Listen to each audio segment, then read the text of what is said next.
What's going on, everyone? Thank you so much for being here. Thank you so much for joining Single with Intent. We are excited about today's event. We're excited that everyone is joining us.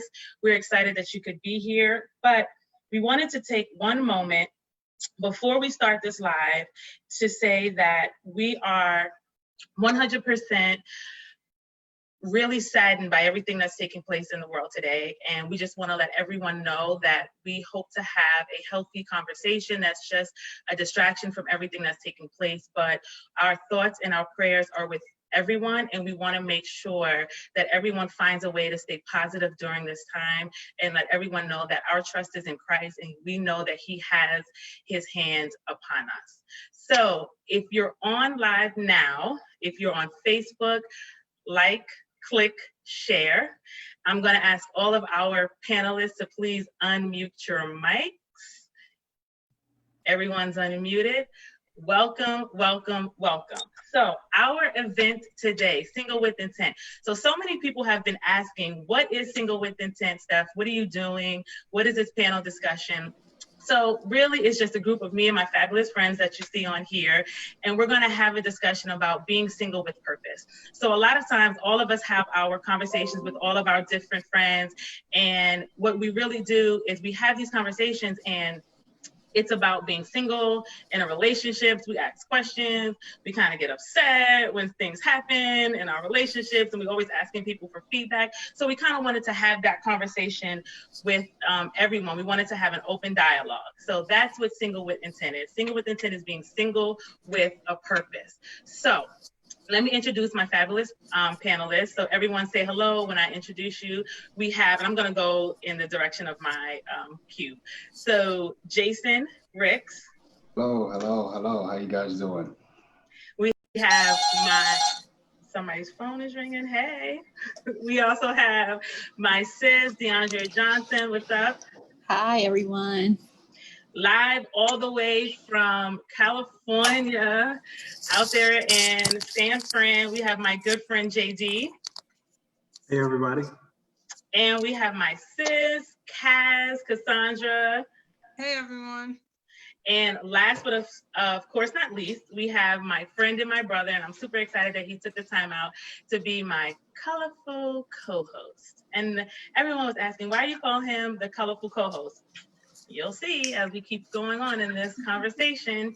Now, I know some of you will also kind of see this random logo box in the bottom. So we kind of got fancy, and what we decided to do, we have some commentators. So there's questions that are going to be on Zoom. You might have some questions on Facebook. Do us a favor, right? So a few housekeeping rules. If you have questions during this panel, we're going to ask you to put it in your Q&A, right? So there's a little box at the bottom. For some of you, it might be on the top. Q&A section, all questions go in there. Please don't put it in the chat. But if you happen to put it in the chat, we'll monitor both. So that way, we can see in both sections. But it's a little bit easier if it's in the Q&A section. If you have questions on Facebook and you're joining us via Facebook, do me a favor, put your questions in the comment section, and we're going to kind of look through them, and we'll hopefully get to your questions. To the panelists, if you see some Q&A questions or some questions in the chat and you want to just type away while we're talking and kind of give a response, definitely if it's directed to you, feel free to do that. Last but not least, last housekeeping rule, let's please be respectful of everyone. So if you have any comments and you want to have friendly banter back and forth, you want to have your suggestions, or if you want to talk, candidly, that's fine, but everyone's entitled to their own opinion. Everyone has a different experience. So let's just love on everyone and let's just be respectful. So with that being said, let's get into it. So first icebreaker question. What's your status? Let's talk about your status. Who's single? Who is like single and boot up? Who's single and mingling? Maybe you have like you and a couple of other people. Who might be single and engaged? Or, are you rocking your Beyonce? Me, myself, and I. That's all I got. Who's doing that? That's me. I'll Me, myself, and I. Yes, I'm single. Me, myself, and I. Aw, single, me, myself, and I. For now. For now, that's right. That's a good thing though. That is a good thing. Yes. Wow. So I guess I'll be the next one to say. Oh, Okay. So I'm single as well. You know. Single and mingling? Uh, single, single and getting to know. Getting to Single know. and getting to know. Ted's wiping his forehead already. So what's your status, Ted? It's complicated. It's complicated. Interesting. I guess I could say it's complicated too. But hold, I'll show you a mystery. Mystery. Love it. The prophetic mystery. Kaz, what's your status? I'm single and boot up.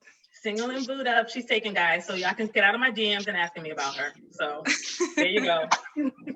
JD, what's your status? I'm single with intent. Oh, come on. Oh, right.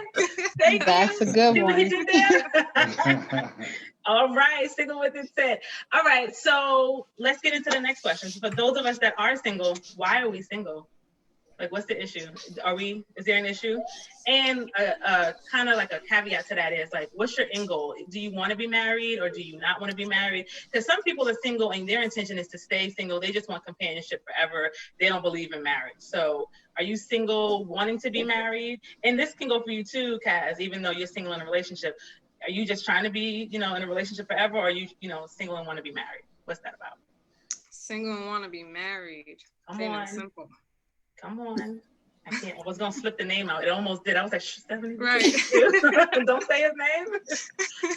Everybody else, what's your Yes, single, definitely the intentions is to be married, but also like if I'm single and dating, like single and going on dates, I definitely want to date with purpose. right. Yeah, definitely. So I'm single with the intentions of wanting to be married as well. Just to kind of piggyback on what you said, Stephanie, you kind of corrected yourself a little bit. You said, "What's the issue?" And I think I don't know, because a lot of people feel like being a single is an issue, and it's in some cases it's really not. But yeah, to answer your question, I'm single, looking for marriage, of course. I think that's the end goal. JD, end goal. I think. Did y'all see that face? No, I think end goal is companionship. I would love to say it is marriage, but if it's not, at this point, I'm okay with that as long as there's companionship. That is I have known JD for a while and I did not know that. That is really good to know. Ted, colorful commentator, what's your end goal? Because it's changed over the years and I've known you for a long time. Now, okay, you're gonna start already. I'm sorry. Listen, my goal is to be married, but I'm like Paul, whatever state I'm in, I'm content. Okay. All right. So is anyone dating privately? So I know that's like a big thing, right? A lot of us date in private and we don't share our relationships. And if you are dating privately, so when you're in a relationship or when you're dating someone, do you make it public? And here's the reason why I asked, because we live in a society right now where social media is becoming oversaturated market. So everything everyone does is completely on social media. Do you feel the pressure to publicize your relationship for likes or, for affirmation? Because in some situations, if you don't publicize your relationship, depending on who you're with, it becomes, oh, so you don't want nobody to know about me? I'm a secret. You got multiple people that you're dating. And then if you don't, on the other hand, if you do publicize it, people get into your relationship. And then there's the whole, if you don't publicize it either, or people don't know you're dating, they start to question your sexuality. So do you feel like, we getting straight into it. So is that something that anyone's doing? Are you dating privately, or do you feel any of those pressures in, putting your relationship or your relationship status out there? Well, since I'm in a relationship, I guess I'll answer that one. I mean, people know that we're dating, that we're together, that we're in a relationship and we're committed, but we still keep everything private. And it's just because, we're all in ministry, right? Like we're all saved, we're all in ministry. And sometimes there's just this pressure when it comes to being in ministry and being in a relationship, I guess, publicly, like in front of people, where people, they put their expectations on you, on your relationship. So from the beginning, we were very private about it because we didn't want people to, kind of marry us off too soon. We didn't want the pressure of that. We wanted to be able to get to know one another before we were like, okay, I think this is what I want. I think this is it. So. What about everyone else? Do you ever feel the pressure to publicize your relationship? Now, I'll respond to, so, people won't feel like I'm a host, but I'm answering questions, because Ted kind of got me about that. He was like, you gonna answer some of these questions. So whenever for me, when I was younger, I wanted everyone to know everything. But then as I got older, I felt like, you know what? No one needs to know anything, or you get bits and pieces.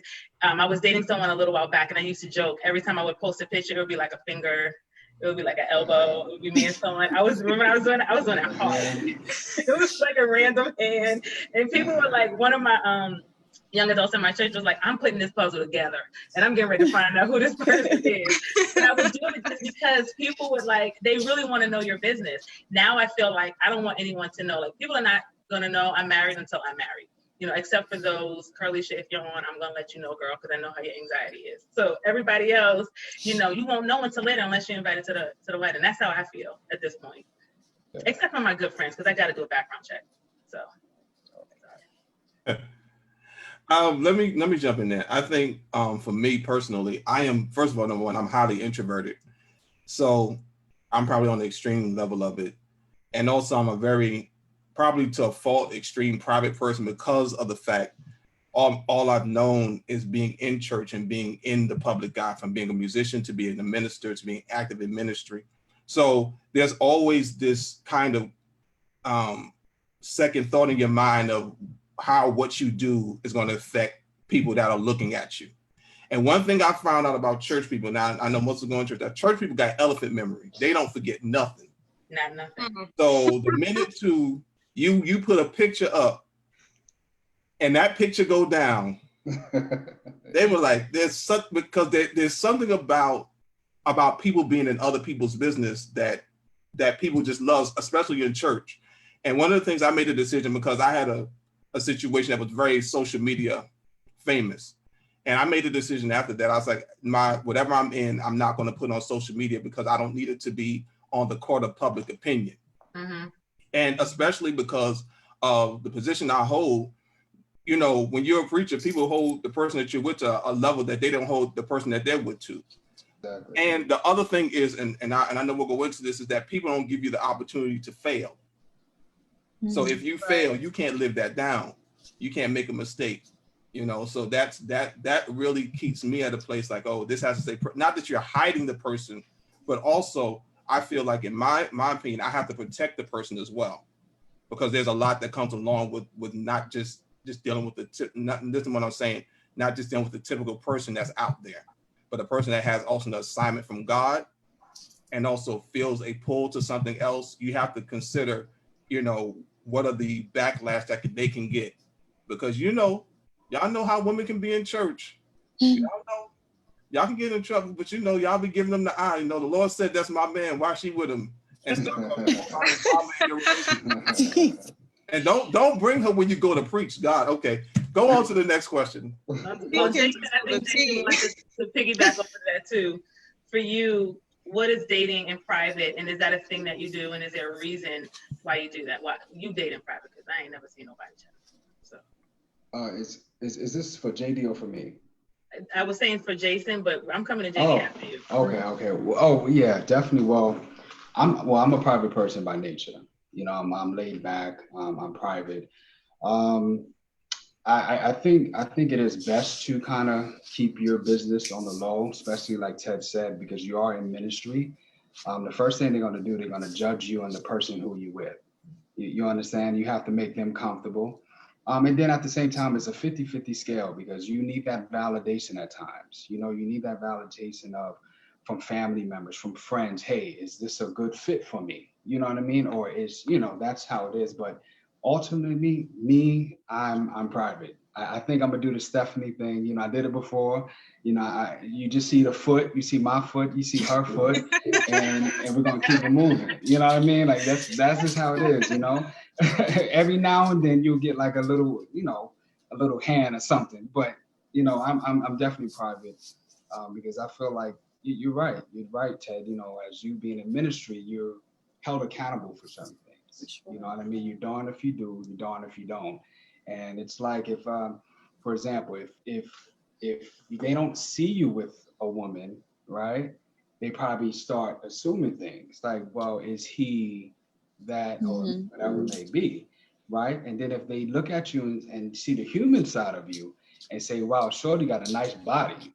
Oh, the minister, how dare you? You know what I mean? It's like you really can't do it. So I think it's best for me. I'm more private, and like you said, Stephanie, to that day, you know, I'm gonna send that invite. I'm gonna send that invite. Right. JD. Yeah, I don't necessarily know that it's like strategically private in the sense that like I'm going out of my way to make it private, but I also just don't see the purpose or the necessity to do a lot of publication of it, right? I'm already not one of those like PDA people, so I'm really not a public display of affection person. So you take that coupled with I don't take a lot of pictures of myself as it is or when I'm out and about, and so I just don't see the purpose or the need to do that to prove anything to anybody, or I don't see the need, especially at this age. I think going back to something you said earlier, Steph, if I was younger, quite possibly, but I mean, at this age, with maturity and everything else, it's just I don't see the purpose. I absolutely agree with everything that everyone said.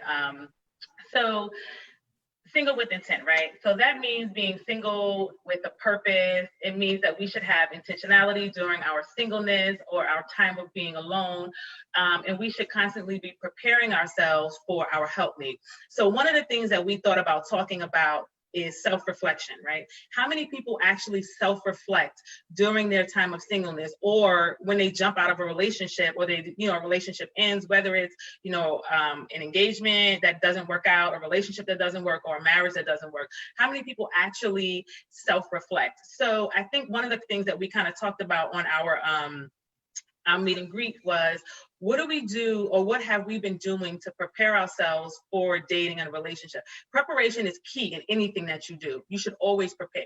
You prepare for your career. We prepare all our lives. We're going to school, getting ourselves together. So you should prepare yourself for a relationship as well. So what are we doing to prepare for a relationship, and what are some of the focuses that we have during our single season of our life? Definitely one thing that I'm doing in my singleness is definitely loving myself completely. Loving myself completely, learning myself completely, learning what I like, learning what I don't like.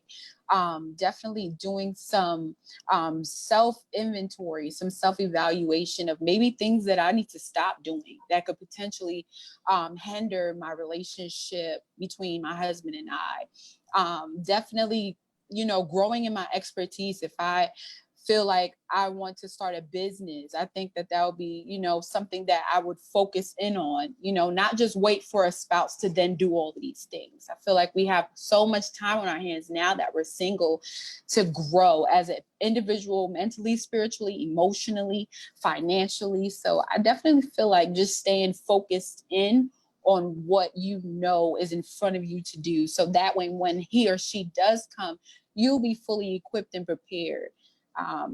So that's something that I'm doing, working on my credit, learning how to cook, making sure I'm tidy, making sure, just doing the proper things, getting into the gym. And I'm doing it first for me before I do it for a man. I'm doing it first for God before I do it for a man, because our temple is the temple of the Holy Spirit. So we have to make sure that in whatever we do, we're doing it for ourselves. We're doing it ultimately for God. We're doing it for ourselves. And then, excuse me, my iPad dropped. And then when it's time, then, he or she will come and they'll be like, wow, I don't just have a half of package. I have the full thing. You know, I want to be healed. I want to be whole. Sometimes it's not even relationships like a breakup. Sometimes it's past trauma from our generations, like our mothers or our fathers not being there. And those things that young ladies really have to focus in on and say, you know, I have some daddy hurt, or I have some, you know, me and my mom could be getting some things together, you know, just so it won't roll over into it being with your relationship or even your future children. Absolutely. I think a lot of what you said is very key. Focusing on you for you first. Focusing on you for God first. And sometimes we feel like if I can get this together, you know, for him, or like we'll say, you know, my last relationship, he didn't like this. So let me change this about me. When that's not really what you need to do. You need to focus on you. You're going to be who you are. And you need to make whatever changes, you know, positive changes about yourself for you, not for the next person. You know, even if whatever feedback you get from the last relationship, your experience, you know, it's a positive, you know, feedback. You know what, maybe I should work, you know, a little bit better on my anger. You know, I do have a temper problem. Like those are things that are good, but you're not doing it for the next person. You're doing it because it's detrimental to you. That's right. Does anyone else have any other? Go ahead, JD. I think if I could piggyback off of Deandra's answer, I think also when you're spending that time getting to know yourself, learning yourself, being aware of like really learning who you are and aware of what you really want, what you desire, what you like what are your actual, what do you desire to see in your partner, and what are your like preferences, right? As opposed to your non-negotiables, all of that. But then I think taking an inventory of yourself and saying, well, these are things that this person may not have liked, that I feel like I should work on, but these are things I'm not going to change. And I think also having that understanding, like that, you got to know yourself. And there's some things that, yeah, you're totally comfortable with that, and you're not changing it. And so then that also means that you've got to get with somebody who is okay with that, instead of constantly trying to adapt. Even if a person says that didn't work for them, that doesn't mean that's not a good thing for you. It just didn't work for them. That's true. So really understanding it, taking the time to really understand it. Mm-hmm. Does anyone else have a comment on that? Because we have a question on Facebook, and I want to make sure we get to it while we're in this section. So what we're going to do really quickly is we're going to go on to Grace, who's on our, hey, Grace. Unmute yourself, please. I see you have a question on Facebook. What's the question that we have? That's not a good thing for you. It just didn't work for you. Live is really understanding it, taking the time to really understand. I think we're getting some of your feedback, Grace. So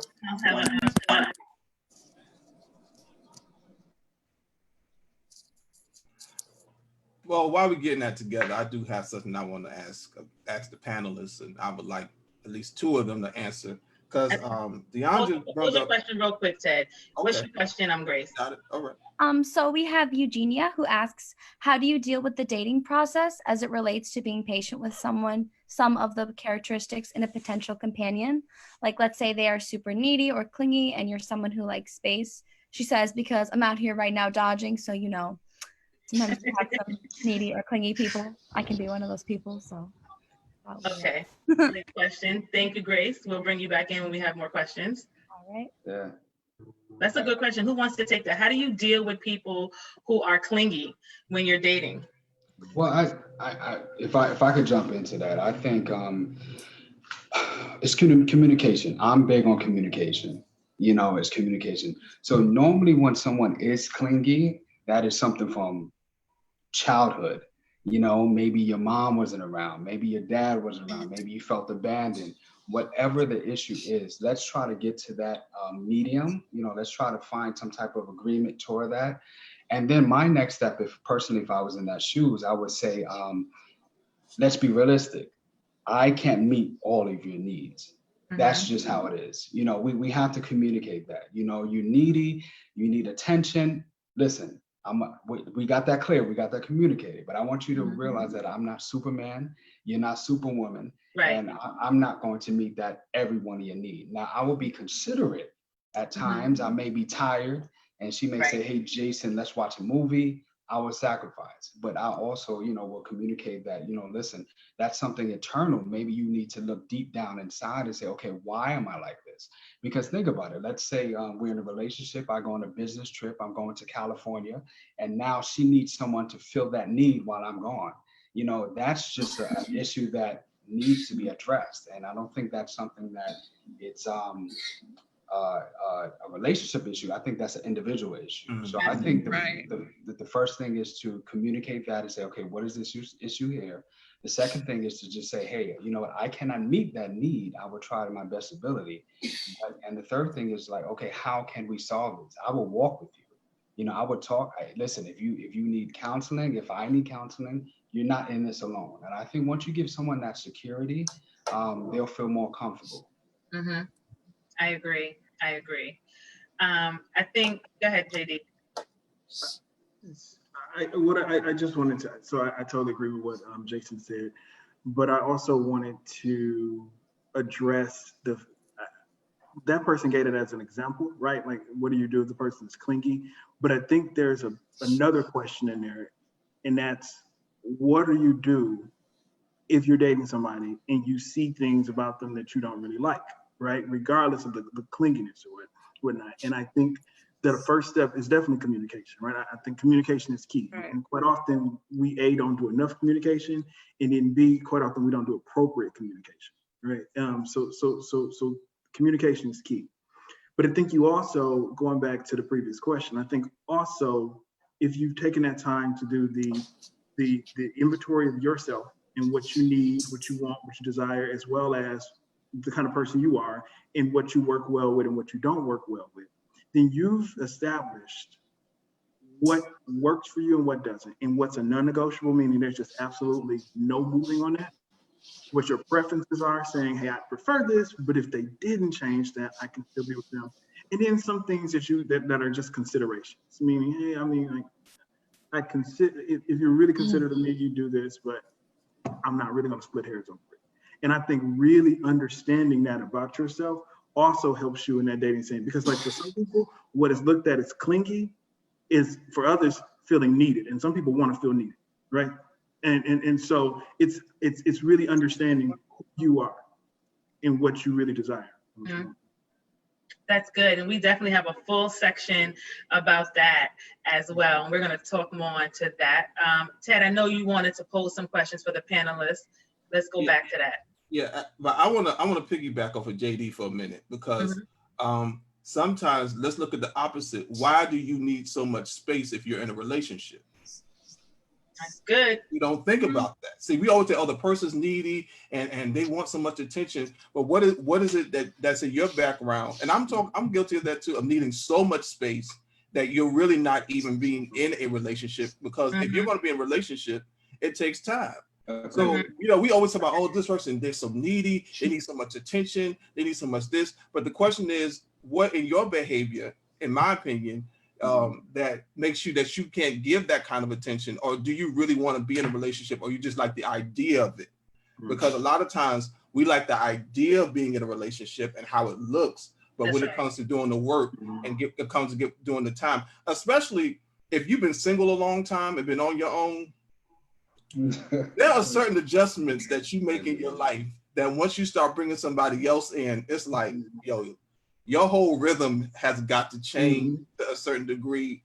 And, you know, sometimes it's like, I think I'm better alone than dealing with, you know. So I don't want to just say that the person is being needy or they need all this attention. Maybe there's something, a deficit in you why are you so isolated? What's your trauma story? But that goes back to what I want to ask a panelist, and I would like at least 2 or 3 to talk about it, is DeAndre said something earlier about knowing yourself and being aware, and also being able to share that. And one of the things I think that happens in relationships is we're not always as, especially as men, as vulnerable as we need to be.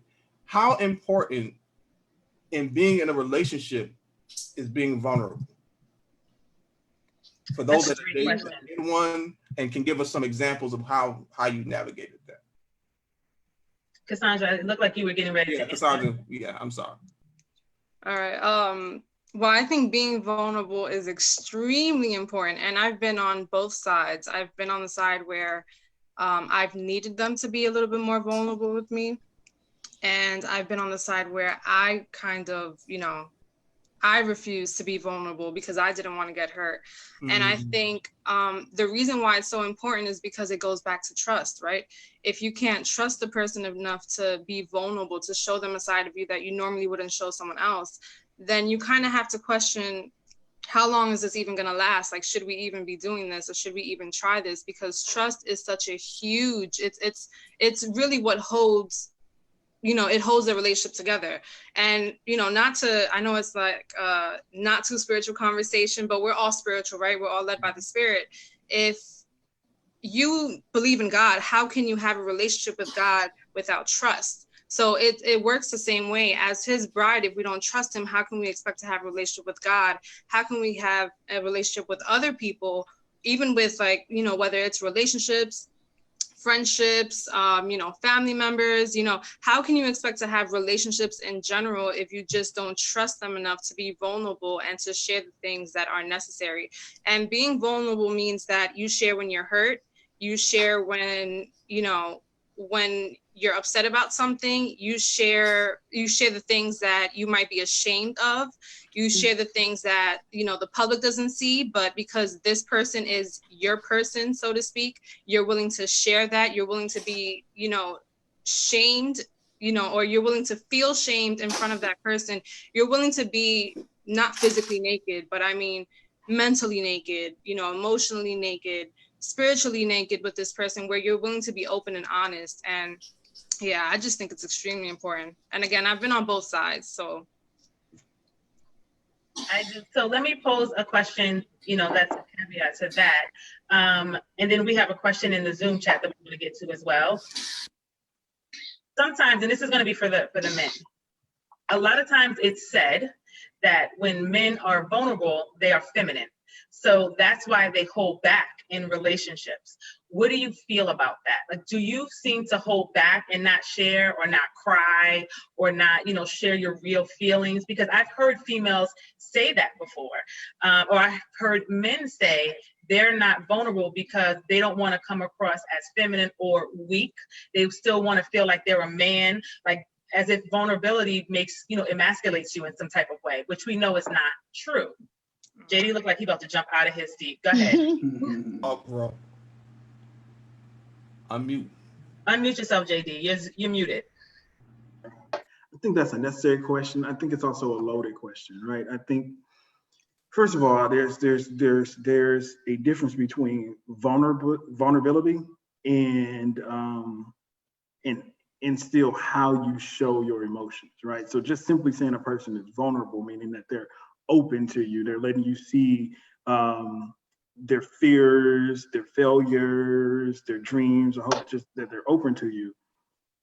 That's totally different than how you're going about expressing your emotions. So that's the first thing. But the second thing is, I think that is just something that's very, people, there's this buzzword, toxic masculinity, so on and so forth. But I think that it really is toxic to tell people that you should not express your emotions because you're a man. I think it's mentally unsafe, it's mentally unhealthy, and it's physically unhealthy, right? So then if you then compare the heart disease rates and the high blood pressure rates and so on and so forth, physical ailments that are directly related to stress, right? And compare that to men, especially Black men, then you also see that the negative toll that mindset has on them. So we've got to step away from that. So will some people say it? Quite possibly, because some people are still in that mindset. But then to me, that then just goes back to that's not a person for you. So if you're with a woman and she doesn't allow you to express your emotions, she can't create that safe space, that safe haven for you, then that's not the woman for you. I don't care how good she looks.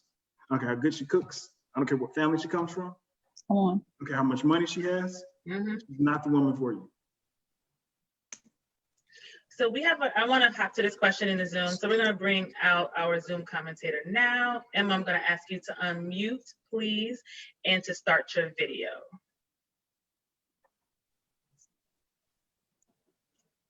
Unmute yourself, please. Am I muted? Hello. Okay, so we have a great question in the Zoom Q&A. So it's from an anonymous person. They're asking, how do you balance communicating things they don't like in a person versus not wanting to feel like you're changing someone? It's a really good question. Great question. Oh, we're getting in. Oh. Okay, who wants to take that question? I think the person that's in a relationship should first. Okay. Shots fired.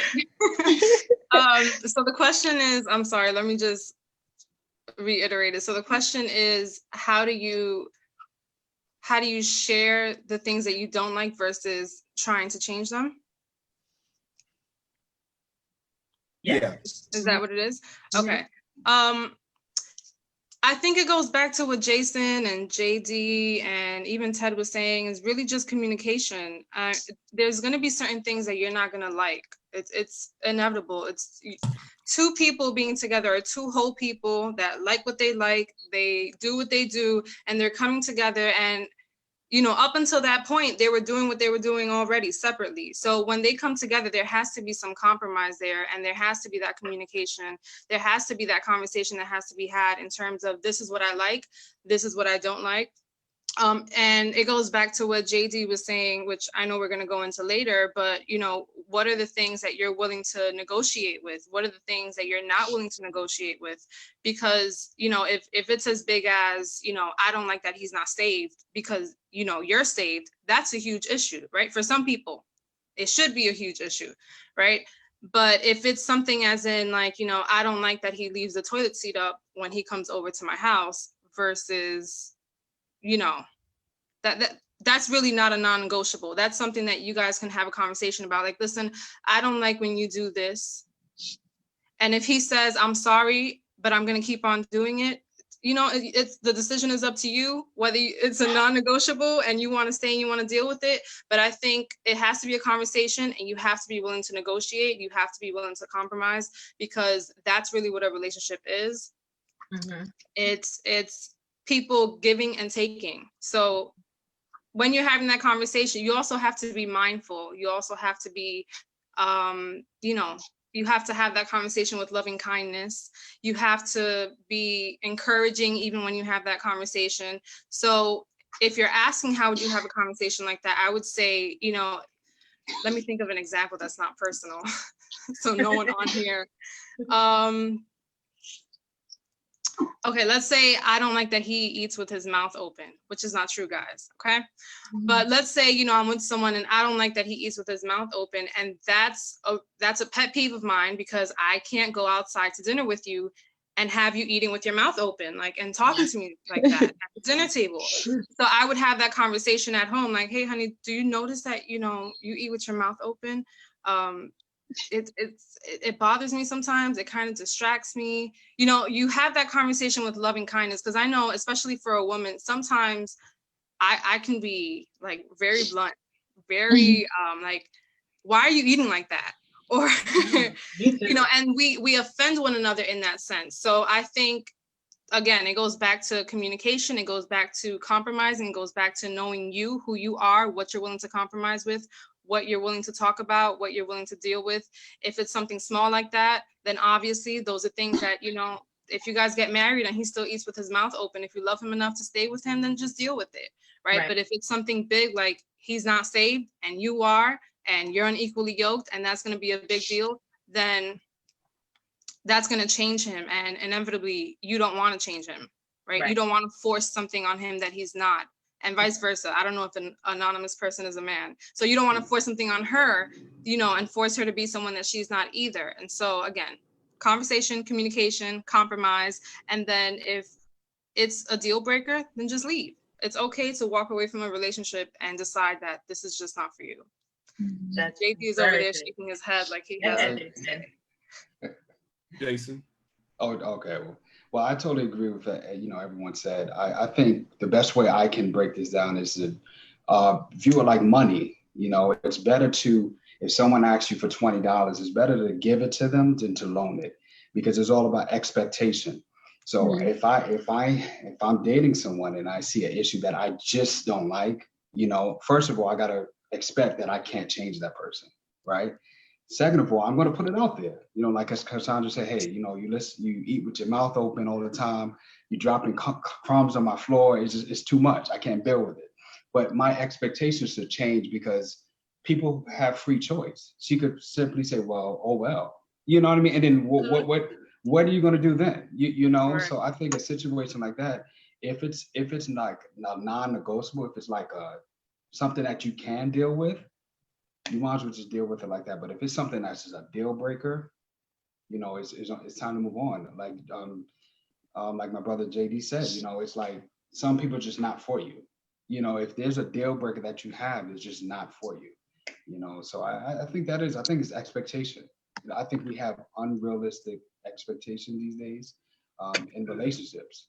You know, We do, and we're going to get to that as well. And I can't wait to talk about that.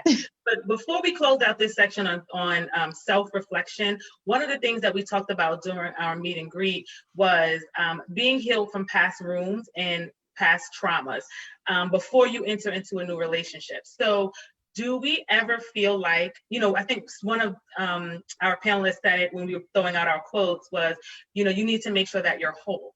So do we feel we are ever healed from our past traumas? And do we feel that we're ever whole before we move into a relationship? And do we know what those triggers are that kind of reactivate some of the things that we say we are healed from? So I think, Kaz, you know, you gave us a lot of, you know, great feedback about being healed from past wounds and triggers. You know, I'm going to leave this to you to kind of lead this discussion in this area. Right. So I don't think you're ever totally healed from wounds. I think, you know, you go on through life sometimes and it's like peeling back an onion, right? That there's like a bunch of layers and once you peel back one layer, you see that there's more in there. So it's sort of like healing is like really, again, I think this entire thing is going to go back to the same thing of getting to know you, but your healing process requires you to get to know yourself, to know what it is, and to kind of face what it is that you've dealt with. So I don't think you're ever really done healing. I think, you know, things happen in life, and that's just a part of life. You go on in life healing.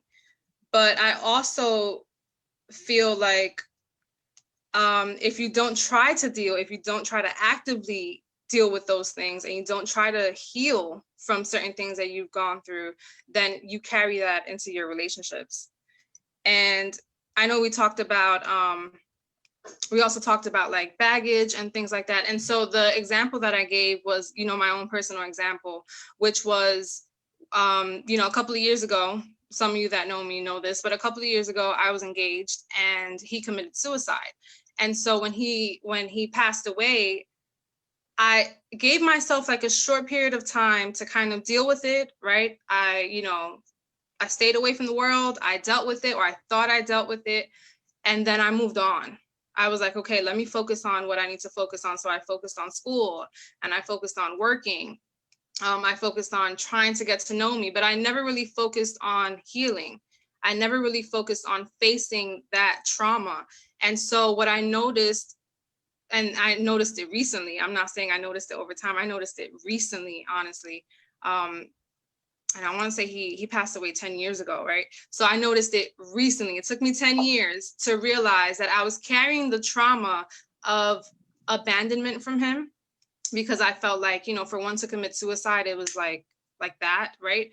I was carrying the trauma of not being able to trust someone, because I felt like if you could just leave me like that and not even give me a heads up, like that's huge, right? That means that I could be with anyone, or I can be in a relationship with someone and I would feel like you can leave just like that. And so I'm just now realizing this stuff. I also, Deandra mentioned healing from like father wounds, from mother wounds. I also realized that I had to heal from my father wounds, right? From him not being there, from him, right? So from him not being there, from him, you know, from me thinking that he rejected me, when that really wasn't the case, right? But when you feel rejection, when you feel rejected from your father, and this is something that we also talked about when we had our discussion, your father, for a girl, right, for a daughter, the father is the first love. The father sets the standard. The father tells that girl her value. The father tells that girl, you know, who she is, her identity, right? That's why we find our identity in Christ and God, because he's our father. So what Christ or what God does for us, a father does for his daughter, right? He gives her her name. He tells her who she is. He gives her the standard of who she's going to date, because he has to be equal or better to her father, right? That's the first love. And so because I didn't have that, and I didn't realize, I went on through my life thinking, you know, he's never been around, so that's not a big deal to me. In reality, I was carrying that baggage with me. I was carrying that trauma with me, and I didn't deal with it. So I was carrying it into my relationship, my current relationship, I dare say. And I, you know, certain things I would see through the lens of rejection. I would think, you know, if he didn't do certain things, you know, it's because he didn't want to be with me. Or, you know, if I didn't, also the abandonment issue, right, from my late fiance. If I didn't hear from him and I didn't know that he was okay, then that became a huge issue for me. Like, I need to know that you made it home safely.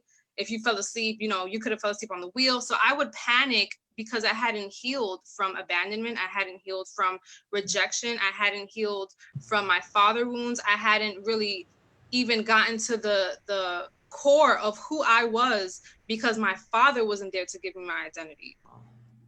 And so because I didn't realize that early on, I went on through my relationships. I went on through, you know, 10 years worth of whatever it is that I was doing, you know, in and out of relationships, in my relationship now, of carrying that baggage with me. And it affected us.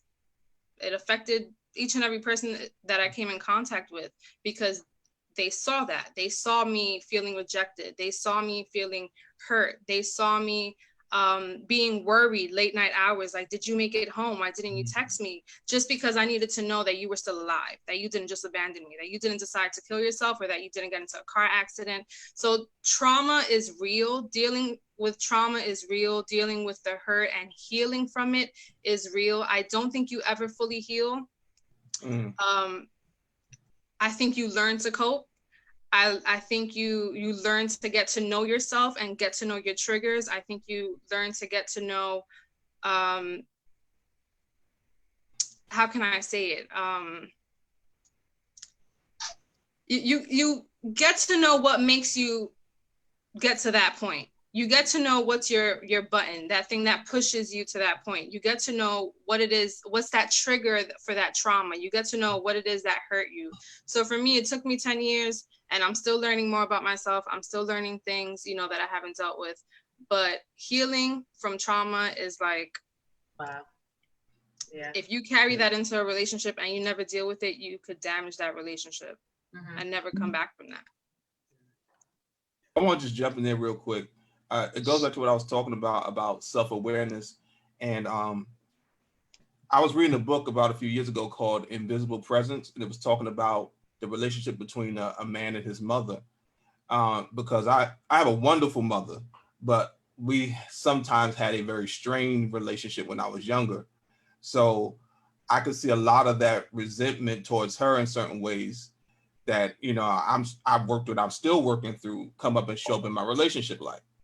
So I think a lot of times it goes back to what Cassandra said, as far as like being self-aware, but having I think it's important to have the honest conversation with yourself and being very honest about, this is an issue that I have worked through, or I am working through or dealing with. And one of the things I think that makes relationships and maybe not fail or go the right way is that we don't always have that honest conversation. So if somebody says to you, you're in a relationship, I see that you still got a certain kind of thing, you need to maybe look at that or go talk to somebody about it or work through it.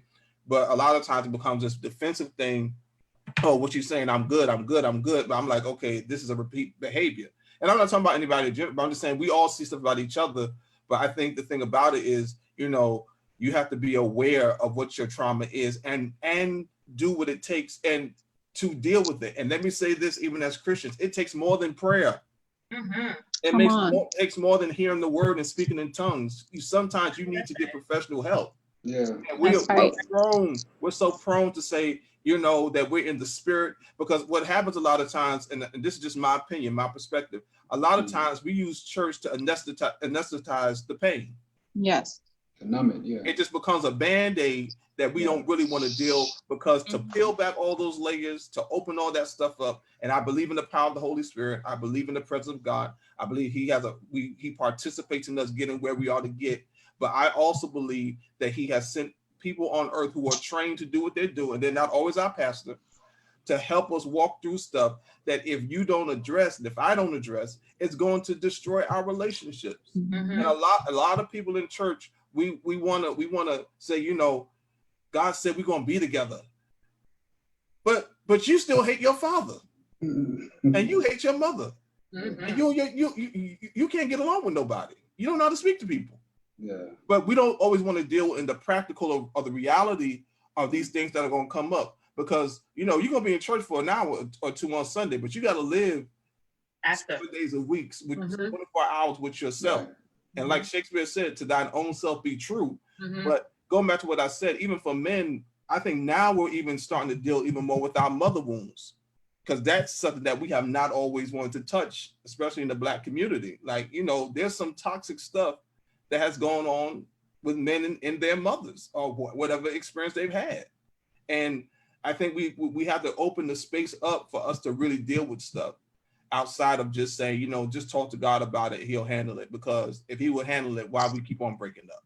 That's all I got to say. I wanted to say too, going off of you, Ted, someone made a comment while you were speaking, and sorry, I don't have my glasses. So Tatiana, she said, yes, and I believe when you share those scars with your true love, they can help you heal. And that was something that I remember I mentioned, that, you know, the Bible says love is patient, love is kind, right? Love is patient. It's long suffering. So the person that you're with, again, if we're being vulnerable in our relationships, then the person that you're with should be patient with you as you're healing, if they're for you, right? If they really love you. And so one thing that I said that I'm really grateful for is that in my relationship, I've been allowed to grow. I've been allowed to heal. I've been allowed to say, you know, I've been allowed to make my mistakes and come back and say, you know what? I'm sorry that I did that. I realized that this is a trigger for me, and this is why I think, you know, I do this, and I'm going to try to change it moving forward. And I do make a conscious effort. And I also encourage him to hold me accountable as well. So I think, you know, what she said is completely true. If you share that, if you're being vulnerable with someone that really loves you, then they should be willing to be patient enough to help you while you heal, to stay while you're healing. Absolutely. I love that. Deandra or JD or Jason, do any of you want to jump in there as well? I think I'll say this, and I think Cassandra and Ted did a really great job of talking to it, and I'll agree. I think that counseling can be important depending on what those wounds are, how deep they are, and I just think that we as a culture have to embrace that a little more. And I think so much has been done in these last 5 to 10 years in Black people embracing therapy and counseling a little more. Even churches, whereas they used to do a lot more praying, they've set up counseling centers where they're actually licensed therapists and counselors in there, and also encouraging people to go seek that. So I think that's really important. But I think, like Cassandra also said, though, and I think in all of that, though, you're learning how do you deal with it. Not that it truly you overcome it. It's like, how do I deal with it? And then even so much more, then how do I let this strengthen me instead of continue to weaken me, right? I shared with the panel that, like, when I was young, my mom was murdered, and she was murdered by her boyfriend. And just that, and the abusive relationship left some lasting scars with me. And that he even almost killed me. And so when I finally got out of the hospital, they put me in foster care, and my mother never came to get me out, because a condition of her getting me out was him leaving the household, right? And it just didn't happen. And eventually he murdered her. But I say all that to say that left some lasting scars on me as it dealt with how I viewed relationships, as it dealt with how I view love, as it dealt with how I view certain of my values and what I would consistently do to, in some instances, overcompensate to show people that I am worthy of having around, that I am worthy of keeping around, so on and so forth, right? And I had to, at a certain point, come to a realization that, look, at first I didn't realize why, but at a certain point I had to take those deep looks, the introspective look at myself and say, look, some of these things aren't normal compared to what other people are doing. And why is that? And what has affected you that causes you to do this? And then when you understand this root cause, what are you going to do about it? Because I think in some instances, it makes me a little more caring, right? Like, so when somebody, like Sandra, when you were saying that you know, because of what had happened, you kind of had this concern that if he doesn't reply in a certain amount of time. And so, like, growing up, even from a young age, I had this fear that if family members didn't reply, or, you know, by a certain amount of time, that something just traumatic had happened to them, especially like my grandmother and my aunts. I just was petrified that something happened to them if I didn't go with them, or I didn't hear from them a certain amount of time. I carried that into adulthood. So then as I dated, I had this concern, like, if I don't hear it. So then it made me do the reverse of, well, I'm not going to reach out, or I'm going to close myself emotionally so I don't feel that kind of concern or hurt. And I had to tackle that and deal with it. So being informed of it, I've never really truly gotten over it, but now it is to me strengthened me, because I understand what it is, and I've dealt with it appropriately. That's great. That's great. DeAndre, Jason, do either one of you want to jump in on that? And I know we have a question on Facebook in reference to trauma that we can get into as well, but I want to give you both space. No, I agree with all the panelists. You know, I think trauma it's everybody experiences trauma. It's just the fact that some have higher levels of trauma, right? And I think what happens when we go into pilot mode, so you go in a relationship, you get hurt by that girl, you get hurt by that guy, and now you're like, forget it, I don't want to date anymore, it's over. You know, and then you may not realize that you have trauma until you get into the next relationship. Right. And I think that it's spot on, because see, I work out, right? I train people. And when I train them, a lot of times they look at me and say, wow, I never knew I could do that. I never knew I was so much out of shape, or my hands is killing me, my legs is killing me. It's like you never know the trauma or the issues that you're in until you go into that next relationship. So your responsibility is, okay, now that I see the trauma, just like Cassandra said, you know, it happened 10 years ago. It's a growing process. You know, it's a ongoing thing. I think our responsibility and to be in a relationship, or even as a single, to identify these traumas, you know, relationship traumas, marital trauma, job trauma, school trauma, you know, is to try to kind of, how can I say, you'll never get over it. She's absolutely right. But how can you can overcome it? So I truly believe in overcoming these traumas. That's great. So Grace, I know you have a question on Facebook in reference to trauma. Hi, yes. Aretha asked, how can women provide a safe space for men to be vulnerable enough to share their trauma? And she also asked if they could provide any tips that could build in order to that point, she added. DeAndre, do you want to take this? Yeah, I would definitely just say for you to like, let them be themselves. Like, you can't try to let them be themselves. And also, you don't have the solution to every one of their problems either, right? So you can't become that, you don't want to become their God. You don't want to become someone that they're looking for to heal them. You just want to be able to present an atmosphere to them that shows forth the love of God. There's a scripture that says, the love of God casts out all fear. Perfect love casts out all fear. So I believe that, like, as long as you have the love of God within your heart, it'll make it easier for a person to be able to open up to you about the things that they're struggling with. But I definitely feel like just piggybacking off of everyone and what they've said, that, you know, there's always a root to a problem, right? And it's not our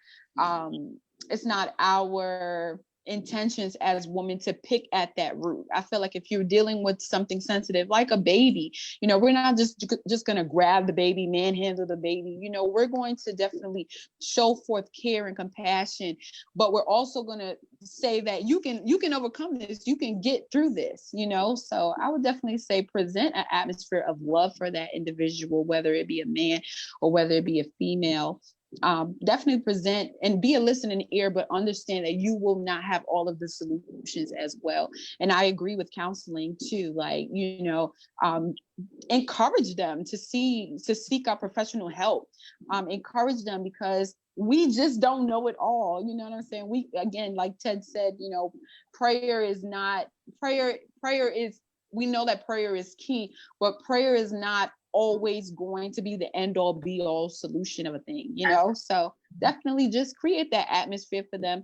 Let them know that, that they're not alone. Let them know that, that you're there for them, and that they have a listening ear, but also let them know that you do not have all of the answers to, and there's going to be some things that you may not even understand, and that's okay for you to feel that way. So, don't be overwhelmed, but I would definitely say to create an atmosphere for that person.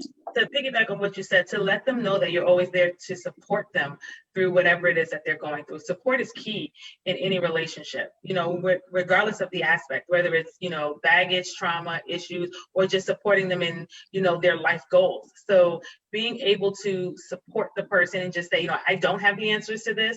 I really don't understand what you're going through. I've never been through it, but what do you need? I'm here to support. Do you need me to come with you to therapy? Because I'll come. Do you need me to sit outside of the door? I'll do that. What is it that we need to do together as a unit to make sure that I can help you through this? I can pray for you, with you, and for you on the back end. You don't even know I'm praying for you, but at the end of the day, what are these practical things that we need to do? And sometimes that answer might be, I don't know. I have no idea what I need. Well, you know what? Let's trial and error, and let's figure this out together. That's right. I have one more thing just to say about healing. My healing came, I had daddy issues, and he knows, me and him is best friends, but he knows because I'm very expressive about these type of things. But I didn't feel the healing that I needed until I saw his actions change. Like, he did the opposite of what was causing me to be hurt. So I feel like, say for instance, to piggyback off of Steph, I feel like, some people's healing process will become a little bit easier when we are the reverse of the hurt that they experienced. They want to see, how are you going to be different this time? How is change? How are you going to be the change that I may need, or how are you going to be supportive? Like, last relationship wasn't supportive, so how are you going to be supportive? How are you going to be there? So I feel like, we can help people get to where that they need to be, without obviously being like having all of the answers and the solutions. So we have another question on Facebook, but I think JD has something he wants to add to this section. So I'm going to let him go, and then we're going to bring on Grace to answer that question. I didn't necessarily have anything I wanted to add, so Jason or Ted could respond, but I was saying that the woman asked what would make men feel comfortable being vulnerable. You have 3 men on this panel, but 2 women responded to that. And so, I mean, I'm serious. And so it's really, it's like women can theorize about what they felt like make the man feel vulnerable, but that doesn't necessarily mean that's really true. And so so from a man's vantage point, what you said, we just got it all wrong, child. Let's go on. No. I'm just saying, because I think you all hit on some key points, but I just think that there's other factors that a man may not ever say or may say and that you ignore, but he's really contemplating. So for instance, when men talk about your friends, so even if you're creating this environment where you make me feel like you're supportive and I can be vulnerable with you, but I know you always run and tell certain things to your friends or your sisters or your mother, and there's some things that I know I wouldn't want to get back to them. Mm-hmm. Even if you show that you're supportive, I may hesitate on sharing that with you because I know you're going to take that back. Your friends or your sister or your mom, right? So it's like, then how have you made me feel confident that you're not going to share out my business that I've just shared with you, right? And so once again, so women can do all that work and say, hey, I'll go with you to counseling, but did you also tell your friend that you offered me that advice, that you said you would go with me to counseling, that I'm going to go to counseling, right? That's good. That's very Yes, good. she did Jason, tell. you want to add to that? No, well, I was just kidding, but yeah, she did tell. But I think It's got what you said. Oh, snap. She did tell. no, so okay, no, so it is tough for men to be vulnerable. I think the best way to do that is to show your vulnerability. You know, I think that's the best way. It's an equal exchange. You know what I mean? I want him to be vulnerable, but I'm going to reveal some things that maybe I've never told no one. You know, and that's when we can have a even playing field. I think men, we're just guarded. I think, you know, like the brother said before, you know, we have an ego. You know, it's like if we feel a sense of weakness, because you know how society is, men shouldn't cry or whatever it may be, that's understandable. But it's kind of tough when the woman you love may flip the script. You know, one day she may say, well, she may get mad. And you know, when you get mad and you're arguing, she said, well, you should be the man. You should do this. You know what I mean? Now, how can I be vulnerable to you when you may flip the script? And then you may tell your friends. But the best way I can say is basically just even exchange, you know, just say, hey, listen, let's be vulnerable. You know, this is my weakness. This is my struggle. This is where I lack of.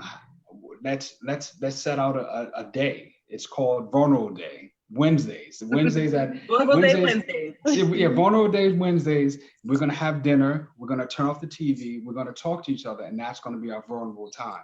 Right. You know, you have to show that even that one-on-one. You know, so hey, I'm revealing my cards. Now it's time to reveal your cards. I think that's the best way you can do that for a man. Other than that, I have no other answer in that regard, to be honest with you. I think that's good. Ted, you're going to answer too, and then we're going to go right to Grace for a question. I think and I even talk from experience, but also just in what I'm in, just in association discussion. Once a man has been vulnerable and that has been betrayed, it is very hard and ever to open up again. When I share with you my truth, and my truth comes back up in somebody else's mouth to my ears, the next woman is going to pay for what you did. That's right. Because it took a whole lot of courage for me to tell you my truth. So I'm not going to put myself back on the surgery table for me to cut myself open up to another person to have that same experience again. Because, see, I think women don't realize, and I'm not trying to be sexist, but women don't realize what it takes for a man to even communicate to you that level, even their level of trauma.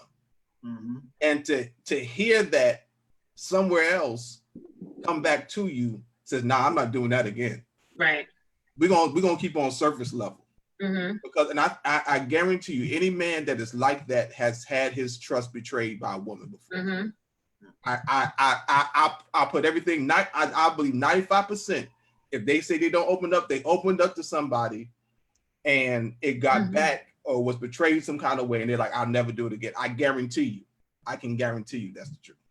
I agree. So we're going to ask Grace. I know there's a great Facebook question that she wants to share with us. So Grace.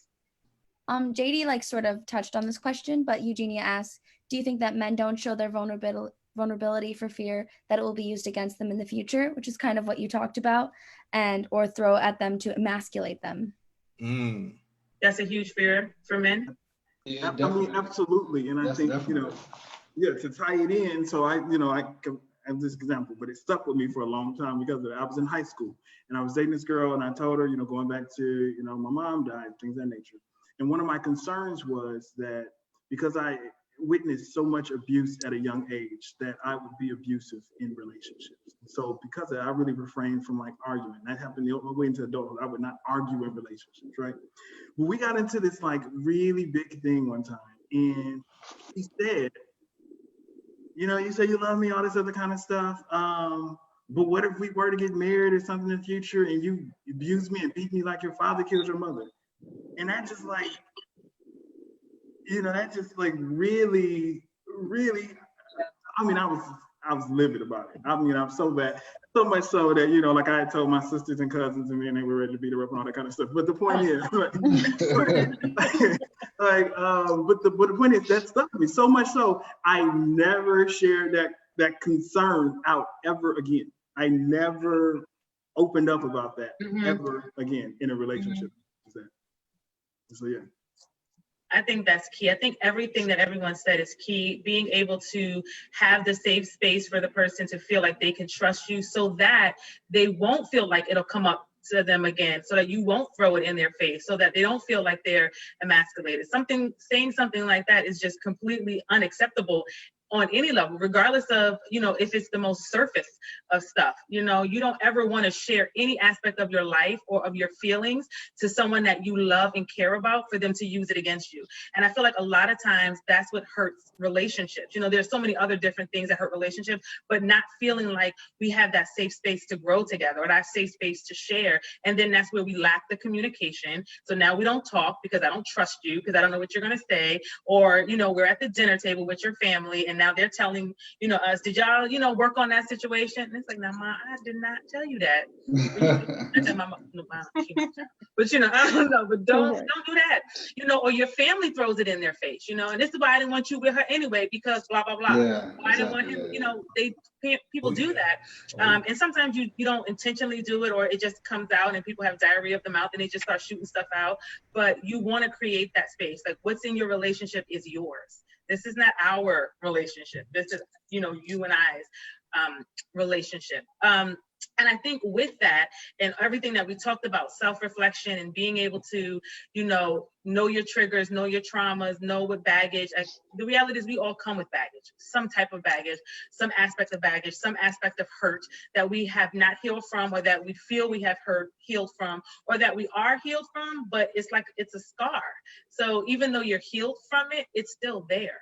You know, it's not bleeding, but it's still there. So, you know, and things might trigger, you know, it's like the old man. Like the old man will rise up, like, don't bring me back. I'm saved and sanctified now, but don't. She is from the South Bronx and she will throw these hands if she has to. But you don't ever want to see that person, right?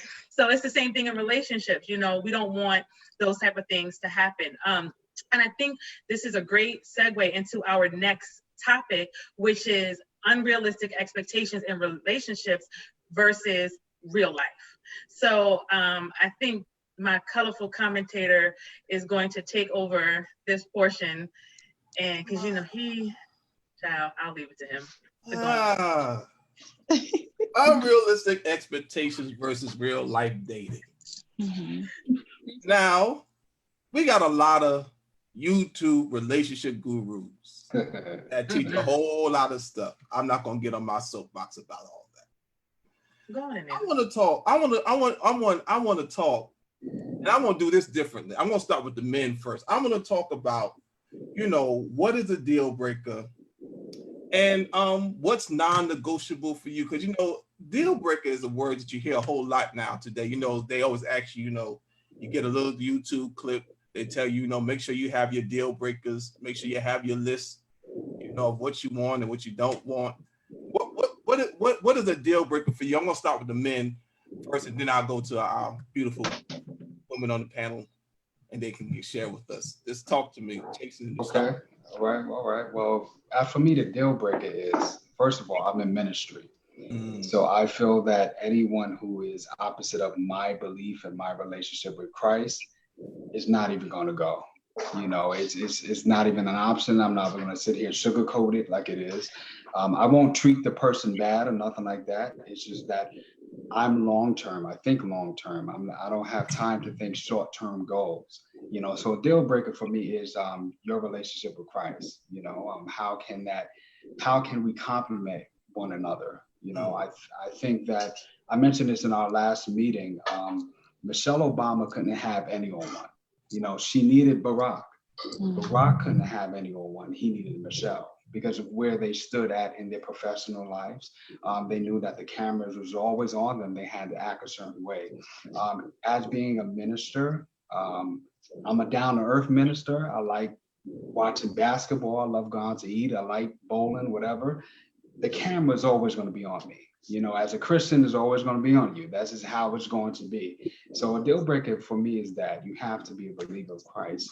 Non-negotiable. I don't know, that can go. I really can't answer that part. I don't know. You know. Yeah, I don't know. Maybe JD can help me out on this. I know he has a lot to say on that.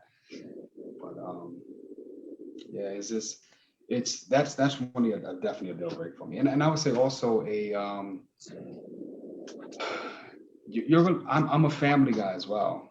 You know, you have to have some type of you can't be disrespected to my family, to my parents, to anyone. If that's going to happen, it's pretty much a wrap. You know, it's a deal breaker for me. How do you carry yourself? You know, so that's basically what I have at the moment. But yeah, it could segue into different things. But. JD?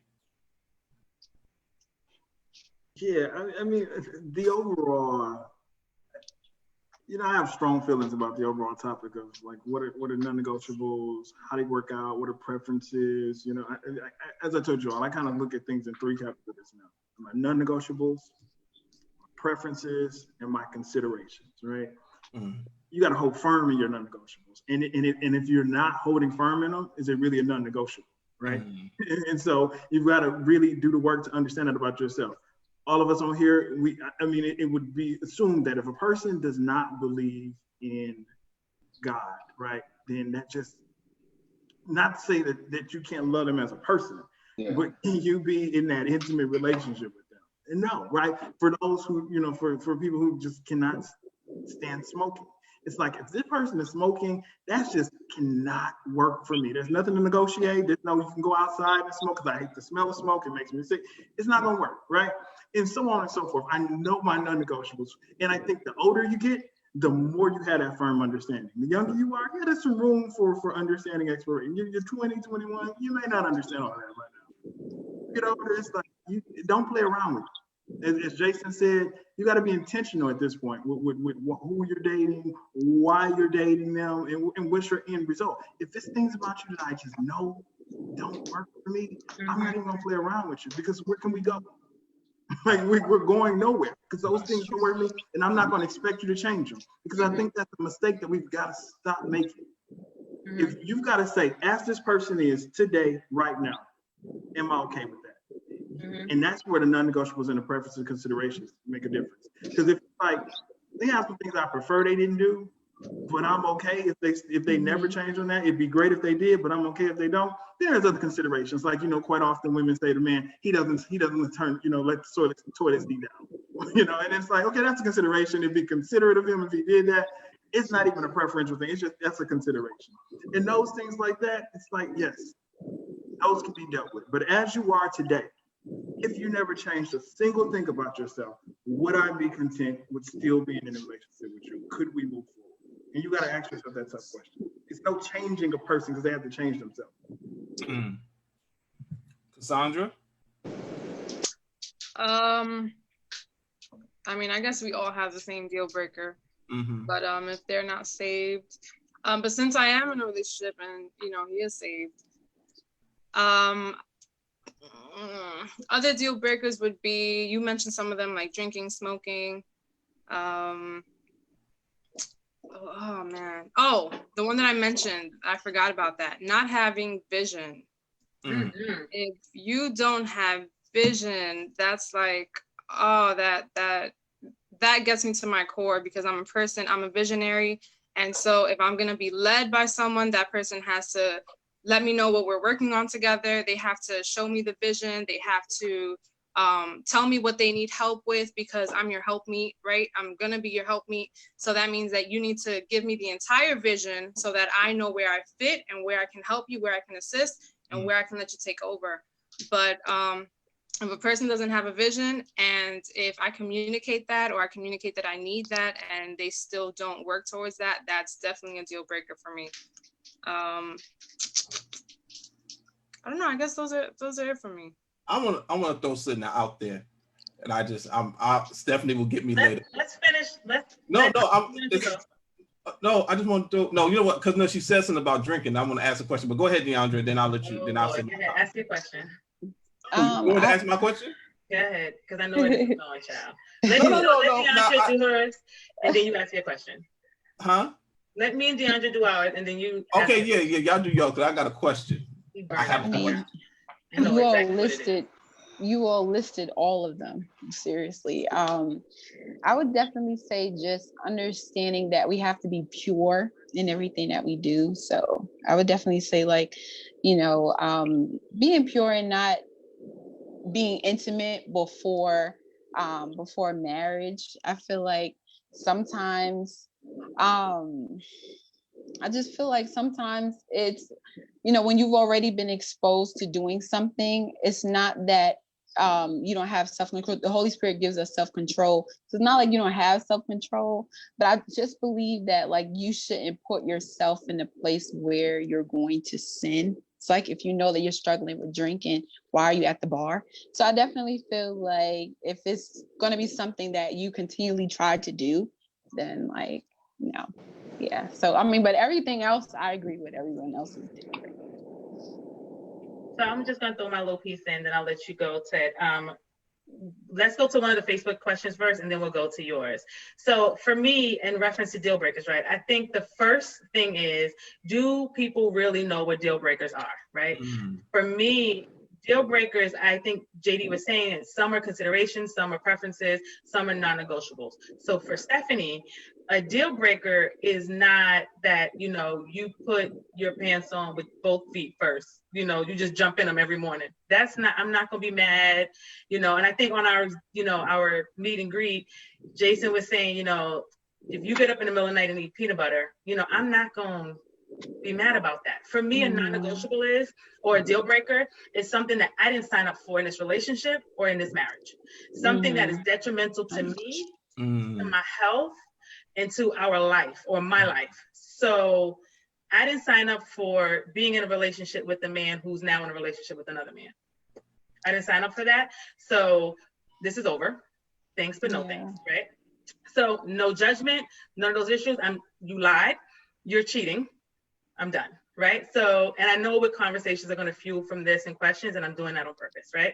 So the next thing is, I didn't sign up for someone who has a drug addiction. We're married, and now I find out later you have a drug addiction, and you've hidden that from me, or you're abusive. So those to me are things. Now, I know there's probably going to be commentary about, how did you not see it before, and things like that, but maybe you don't. So, but these are, to me, those are deal breakers, right? So I can run through a list of them, but I won't. What I'll say is something that I didn't sign up for in a relationship or in a marriage that I find out later that's detrimental to me, my health, and my career, my growth, things that you are not willing to change about yourself. That is a deal breaker to me. So it could be something, I see somebody in a comment put poor money management, right? So if you have poor money management, and I have good, this came up in a conversation in our meeting, but I'll leave it. So if you have poor money management and you don't know what you're doing, and I do, then we can work together to kind of figure that out. But if you're not even willing to do it, and you're not willing to have better spending habits or things of that nature, then it becomes, is that a non-negotiable, or can I decide to live, still with you, knowing that you're never going to have any money, I'm always going to be the one paying for things, things of that nature. And that's not ever going to happen for me. But you see these things going on. So for me, those are deal breakers. I think one question that we can ask, and I'm going to go to Emma real quick, and she's going to ask this question, and then Ted, we can go to your caveat. I think this question kind of probably makes sense as to where we are. So Emma, I'm going to ask you to start your video and ask this question. Okay, so from Facebook, we have Eugenia. She asks, do you think women are more likely to bend their non-negotiables because the ratio of women to men is off? That's a good question. Who wants to take that first? I'm the host, so I'm not going to answer. I'm going to leave it to the panelists. I'm sorry, can you repeat the question? I apologize. Emma, let's repeat the question real quick.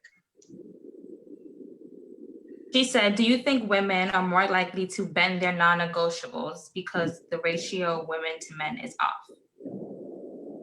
The Uh, Facebook question. you know what? Unfortunately, I do agree. I do agree with that. Because the ratio is off, and you always hear that it's hard to find a good man out there, and sometimes some women may compromise, and unfortunately, sometimes that compromise situation may really create more scars. We hear about the black women, the angry, mad black women, and the Tyler Perry plays and things like that. It's like now it's becoming stigmatized because of a black man, or even not even a black man, because it's a male in general. Unfortunately, it is the case. I don't know how to resolve that. I don't know how uh, to help someone in that case, because us men, we're not really in that seat. We're not in that hot seat. It's unfortunate because most men have that player, not most men, but a lot of guys are known for that player mentality. You have multiple women, and you're dealing with multiple ones. So you really don't have that concern. But if there's a great woman out there who is looking for a great man, but she's really can't find that great man, she may compromise a little bit, so that's in my opinion. So I really don't know how to resolve that. It may lead back to counseling. That's something. How can we examine that? How can we make the right choice in a man or woman or spouse in that regard? I don't know if I thoroughly agree with you, right? So I think, yes, there are some, maybe for some, but maybe not for others. I think there's a lot of things that come into play because of the ratio of men to women. I think age. I'm getting older, so now I feel like I have to be married. Every year at Thanksgiving and Christmas, the question is, why are you not married yet? Where's your boyfriend? So I think that comes into play, wanting children and not wanting to do it at an older age. So you kind of say, well, I need to hurry up and get married now. So I don't know if I think that we bend on our non-negotiables for the simple fact of the ratio is off.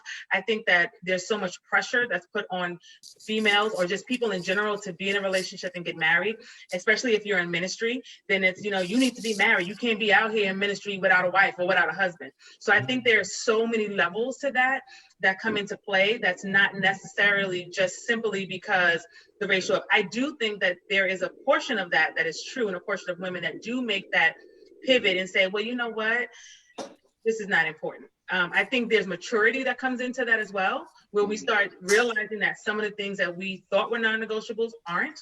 And you know what, this really is okay. If Stephanie, when she was in her 20s, even in her early 30s, that list was like super long, right? He got to do this, he got to do this, that, and the third. And all of these things he needs to have. And now Stephanie, that's almost 40, who will be 40 next year, not married, no kids, that list is getting shorter. But the reality is I'm not wavering on any of my non-negotiables. What I'm realizing is that a lot of the things that I thought were non-negotiables, that I thought were deal breakers, were really preferences. And that's just what I want. I don't want to date anyone who's not over 6 feet. That's really a preference. How long are you going to allow that to hold you back from a relationship? So it's not a deal breaker for me. For somebody it might be, but for me, I'm now going, okay, height really is not that serious, right? So I mean a little bit, but okay, you can be shorter than me. You got to at least be, my height when I put on heels. So you kind of like start breaking, you start putting those categories in, like, all right, he ain't gotta be 6 feet, but he gotta be over 5'8", or we gotta look good in pictures, So you start making those pivots. But I think other things come into play outside of just non-negotiables or the ratio of men to women. You start looking at yourself and saying, you know what do I really need? What do I need in a relationship? What do I need for my future? And I know that's in like our next portion of conversation if we get to it. But it's like your need versus, are you dating for your now or are you dating for your future? So, and we'll touch on that a little bit, but you learn things as you get older. So I agree with you, but I don't think that's the wide range of women who have that conversation. And I also, just to tag into that, and I definitely don't want to speak for the ladies, but I just think in general, period, I think as you get older, you also have had the observational experience of seeing other people who went along that route and checked off all those boxes, and their relationship still failed, or it didn't work out because a lot of those non-negotiables were very superficial, but they didn't get the harder person. And also feeds back to something else you said, Steph, because they were looking for those things, they weren't really looking for, is that person an alcoholic? Is that person really abusive? Like, they weren't taking the time to truly get to know that person. They were making their non-negotiables and their requirements a lot of superficial stuff, or a lot of stuff that they were told that they needed to look for, and not truly what they really needed. Right. Right, I definitely agree. And I think to really sum it up, Stephanie, you said it. It comes down to what you want and knowing what you want. If as we get older, as women get older, we know what we want.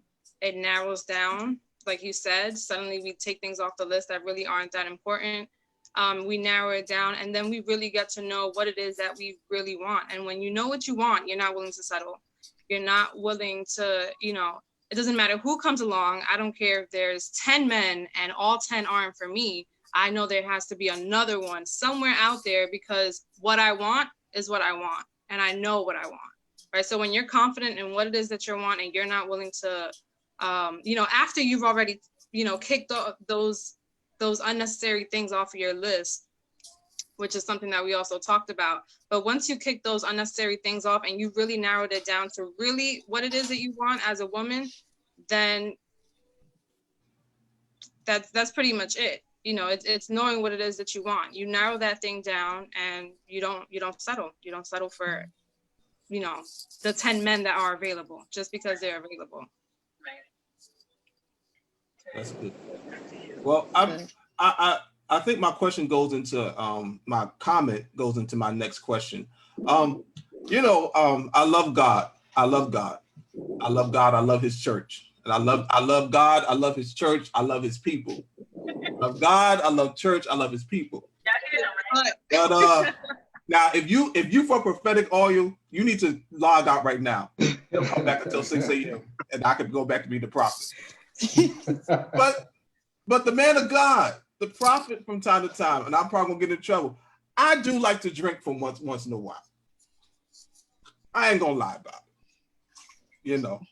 What's once in a while? Huh? Is that every day? Right. Every day. Listen, what is once in a while? Listen, you coloring the lines. I'm just gonna say I like to drink something once in a while. I ain't say what I like to drink though. But he loved God, he loves the church, and he loves God. I love His people. I love His people. He's still the prophet of the Lord. Yes. Okay. So I had an experience where I went out on a date with a young lady, and I had a glass of wine. I like, white Zinfandel. That's something that I like to drink sometimes.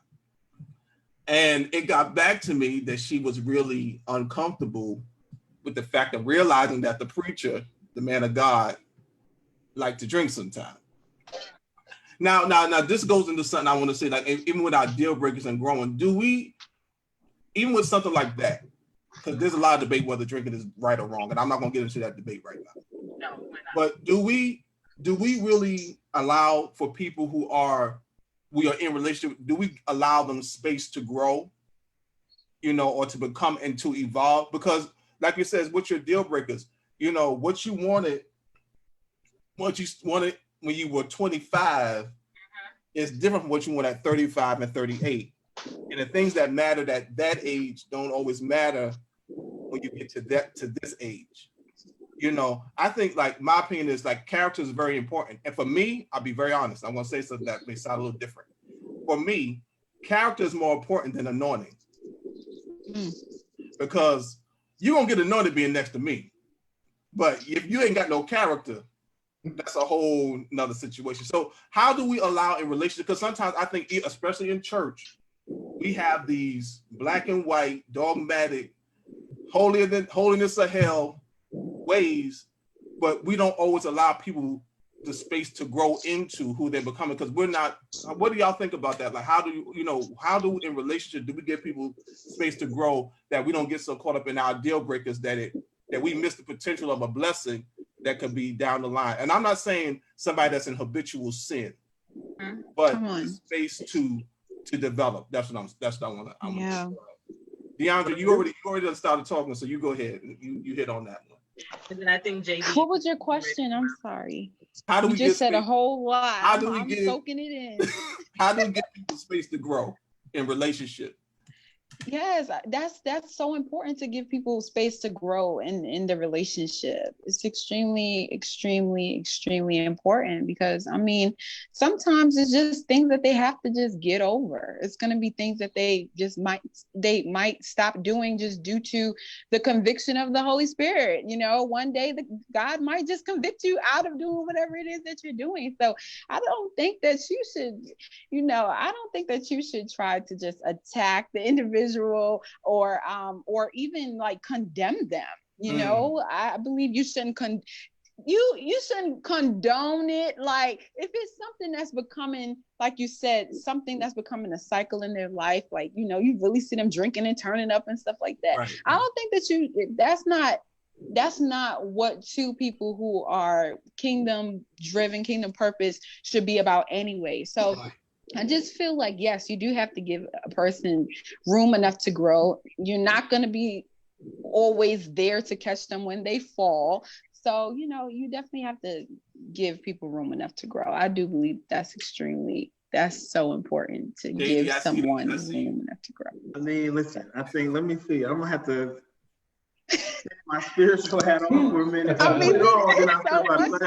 have two responses. So the first one is, give us both. Hat on. With the spiritual hat on is this, like, look, you're talking about a person missing their blessing, but let me tell you something. God is not going to give you someone who actually does not align with who you are as a person, right? So if you drinking really does not sit well with me and I'm just not settled with that, then it's okay to say, I'm not condemning you as a person, but I'm at a different place in my life and I'm not comfortable with that. So I know that's not going to work for me. And that's not even something I'm giving them room to grow, because to me, it still all centers around these non-negotiable, right? Room to grow is for preferences. Like, I prefer they don't do that, but it would be great if it'd be great if they change this. But if they don't, I'm still okay with them. Right. But a non-negotiable is like, look, that does not, and it's for several reasons, right? So like, for instance, what if that person had an alcoholism issue at one point and they really can't be around somebody who's drinking like that? And so that whole room to grow situation is detrimental to them. And so what if what that person is doing is detrimental to that person's spiritual health and growth? But they feel like, oh, but I know that person, I'm giving that person room for God to convict them. And while you're giving that person room for God to convict them, you need to move on with yourself. And if that person does come back around and that person is really for you, then and they've changed that, the opportunity will come. But I tell you, because that becomes, Ted, to me, that becomes very close to that whole, I can change them, or I can, they can change. It becomes just dangerously close to that. And that's not where you want to be with the person. I keep telling you, you got to say, if this person right now does not change a thing about themselves, I can still be comfortable in being in a relationship with them. And if you can't say that, especially at the ages that we are, if you can't say that, then you need to take a strong look at it. Are you really investing your time in the area that you should? Because we don't want to be, spiritual. We don't want to be unequally yoked. Yeah. Right. I like the comment says, God will give us their grace. God gives us grace for our spouses. I think that's a great comment. Someone else said that Ted is probably drinking now, but I got water. Okay. I think those Jason, before I move on, did you want to say something as well in reference to that? Well, just real quick, the answer to the first question is, do we give time to room for growth? To me, I feel no, because we live in a microwavable generation. They want it prepared, they want it now. Yes. They heard all their life that God is building the one for me. God have the one for me. Prepare me, blah, blah, blah. And then now you're expecting a big Christmas gift that's already done. So number one is no room for growth. We're not doing that. Number two, it's like, it's really tricky. I mean, Ted, that's a great question, right? As you mentioned before, you was on a date with a young lady, you're a minister, she felt some type of way, blah, blah, blah. But what if you had someone who was opposite, right? Someone who says, okay, this is how Ted is. I'm not going to show them the real me, So when Ted is not around, that person turns up. But when Ted comes around, they turn down. And it's like, Wow. okay, I can't get in a relationship with someone like that. And I feel like as my walk as a minister, I've noticed that because sometimes people don't know how to approach ministers. Right. You know, they don't know how to deal with them. Like, okay, so when I'm around Jason, I'm not going to curse. Or first of all, I'm not judging you. You know, if you, Right. I'm not God. If you cursing, that's you. You know what I mean? Just, that's too much strength for me to put my energy on that, you know? So, but now it comes to the point where, okay, are we giving this person room to grow, or are they going to do the two-faced thing? You know, then that's when you find out 5 or 10 years in a relationship, you like, I never seen you do this. You know what I mean? Because they mask it so well when it comes to you. But yeah, to answer your question, no, this society wants everything perfect, but no one's perfect. Can I just jump in and say one little thing, Steph? Go ahead. I think, and I want to jump on what Jason's talking about, because you know you have that experience as well. That they think that when you take them out, you go into church. You know, and trying to get to the authentic person because they're trying to be what they expect or think that you're supposed to be, and say, no, I need to know who you are, that I need to know you can handle not just my pulpit presence, but my you can handle not Reverend Ted. Can you handle Ted? Come on. Because most days I'm more Ted than I am Reverend. That's true. That's right. Ted is a mess, and Ted needs prayer. I know. I seen the movie. You know, and Ted still needs some deliverance for some things. Ted is drinking right now. so you know, and let me say this. Let me just say, all jokes aside, I'm not sitting here justifying sin at all. That's not what I'm saying. Right. But there's a place, even for, let me say this as a preacher, that we say, and I know Jason Park can say it too, is that we say, can I be authentically myself? Yes. And I ain't got no hair, but pull my hair down, you know what I mean? And just be authentically me without being, and I think Bishop Jake said it it was so powerful in one of his sermons when he did with Lady Jakes. He said, I need a wife, not a warden. I don't need a warden.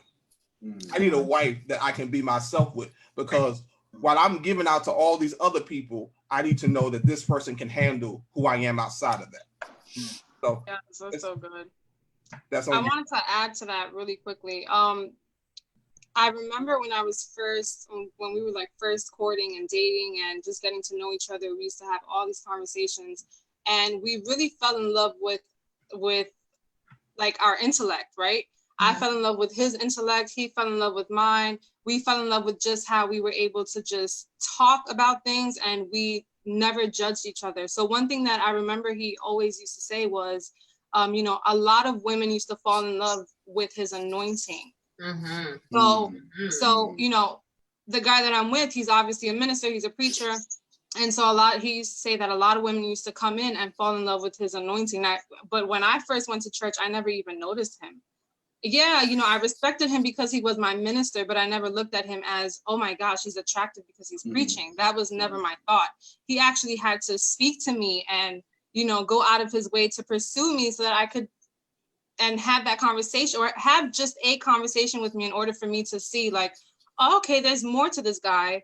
There's, you know, I want to get to know who he is behind the pulpit, when he's not on the pulpit, when, you know, when he's done preaching and he wants to go home, when he's done preaching and, you know, he doesn't want to talk about a sermon. And let's just be honest, like sometimes because we're ministers, or because we're in the church, or because, you know, we live a life, churchy lifestyle, as some people say, you know, people expect us to be that 24/7.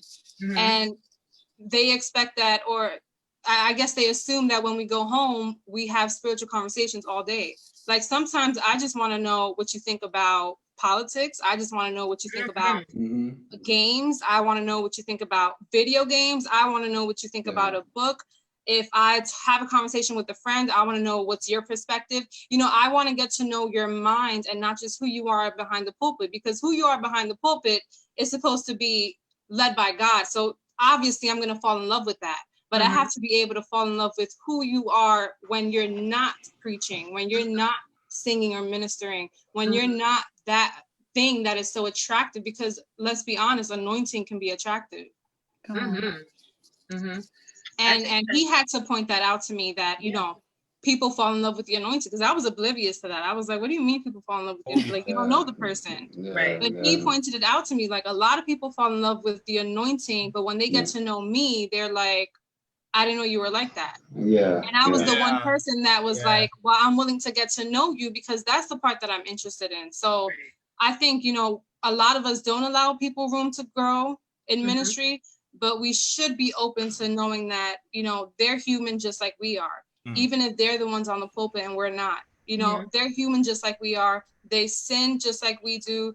And honestly, how many times, and I'm not even going to say God because we know how many times God forgives us, but how many times have you had to have your significant other or your ex or, you know, someone else forgive you because you needed room to grow? Because you weren't all the way there when you in your relationship. And so, you know, that was also something else that allowed me to allow him, you know, room to grow and allow him to kind of reveal who he was off the pulpit, because you know, people had seen who I was and they gave me grace. Right. You know, they gave me that mercy to allow me room to grow. And so I needed to understand that and extend that, and also understand that I'm also in ministry with him. So he's going to see some things about me that he's not going to necessarily, you know, someone else might not like it, but he'll deal with it. Right. I might have a temper sometimes. Sometimes I'm very blunt and straightforward, and other people may not like that because they see that I'm graceful when I'm, you know, when I'm in church, or if I'm dealing with people, I'm very graceful and I'm very nice in that nature. But when I have to say something, I have to say something. Right. So that's the side that he sees that other people don't see, that he gives me grace and room to grow in, because, you know, I don't always have to say what I feel. There has to be grace there. Yeah. Right. There has to be grace there.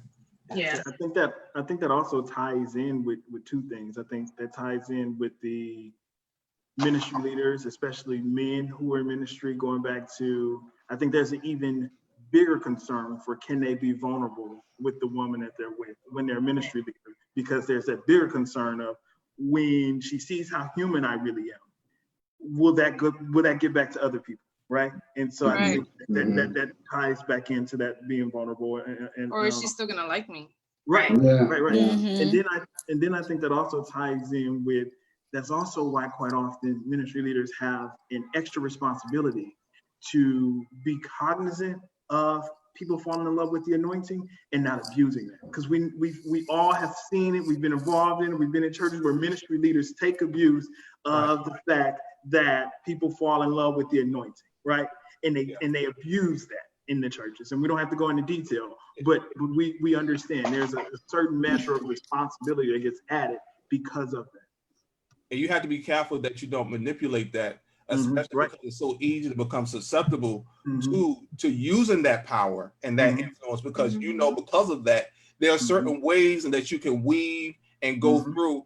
And I think even one of the things for me is even how I move amongst people in church is always, you know, being aware of that. And one of my rules, and maybe that's a deal breaker for me, one of my rules is that I do not date in the church I attend for that reason. I know that's right. I do. It's never going to change, because anytime you do that, when y'all break up, come on. And so I made that conscious decision, because I need to be able to deal with the situation. There's going to be an awareness maybe of the person I'm dating, but us being in the same church. And it's always opportunity, because you are a leader, you know, you're successful, you look good, you know, you carry the word, and it will look wonderful. But if that thing goes sour, I don't care how you put it.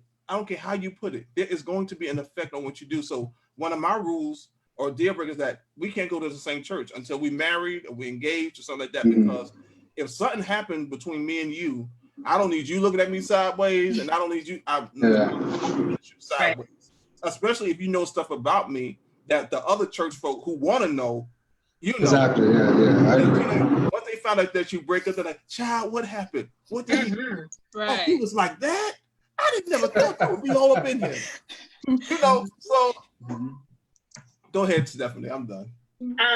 No, I think you made a great point, and that goes back to why a lot of people date in private. And I think that we have another question. I think this whole section was amazing. We do have a question that's like a segue into the next part of unrealistic expectations that we want to hit on real quick. So I'm going to ask Grace to come on. I know she has a Facebook question that she wants to ask. You ready, Grace? Yes. Hi. So we have the first question.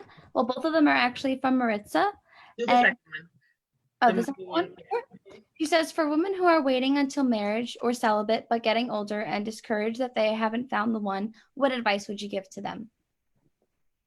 So one of the topics that we had in this conversation is, so sex before marriage, right? And how does that work in your relationship? You know, are we having sex? Are we not having sex in relationships? That's that whole unrealistic expectation. What if you're in a relationship with someone who is celibate? What if you are dating someone who's like a part of like, you know, these purity, what do they call, like purity movements or something like that?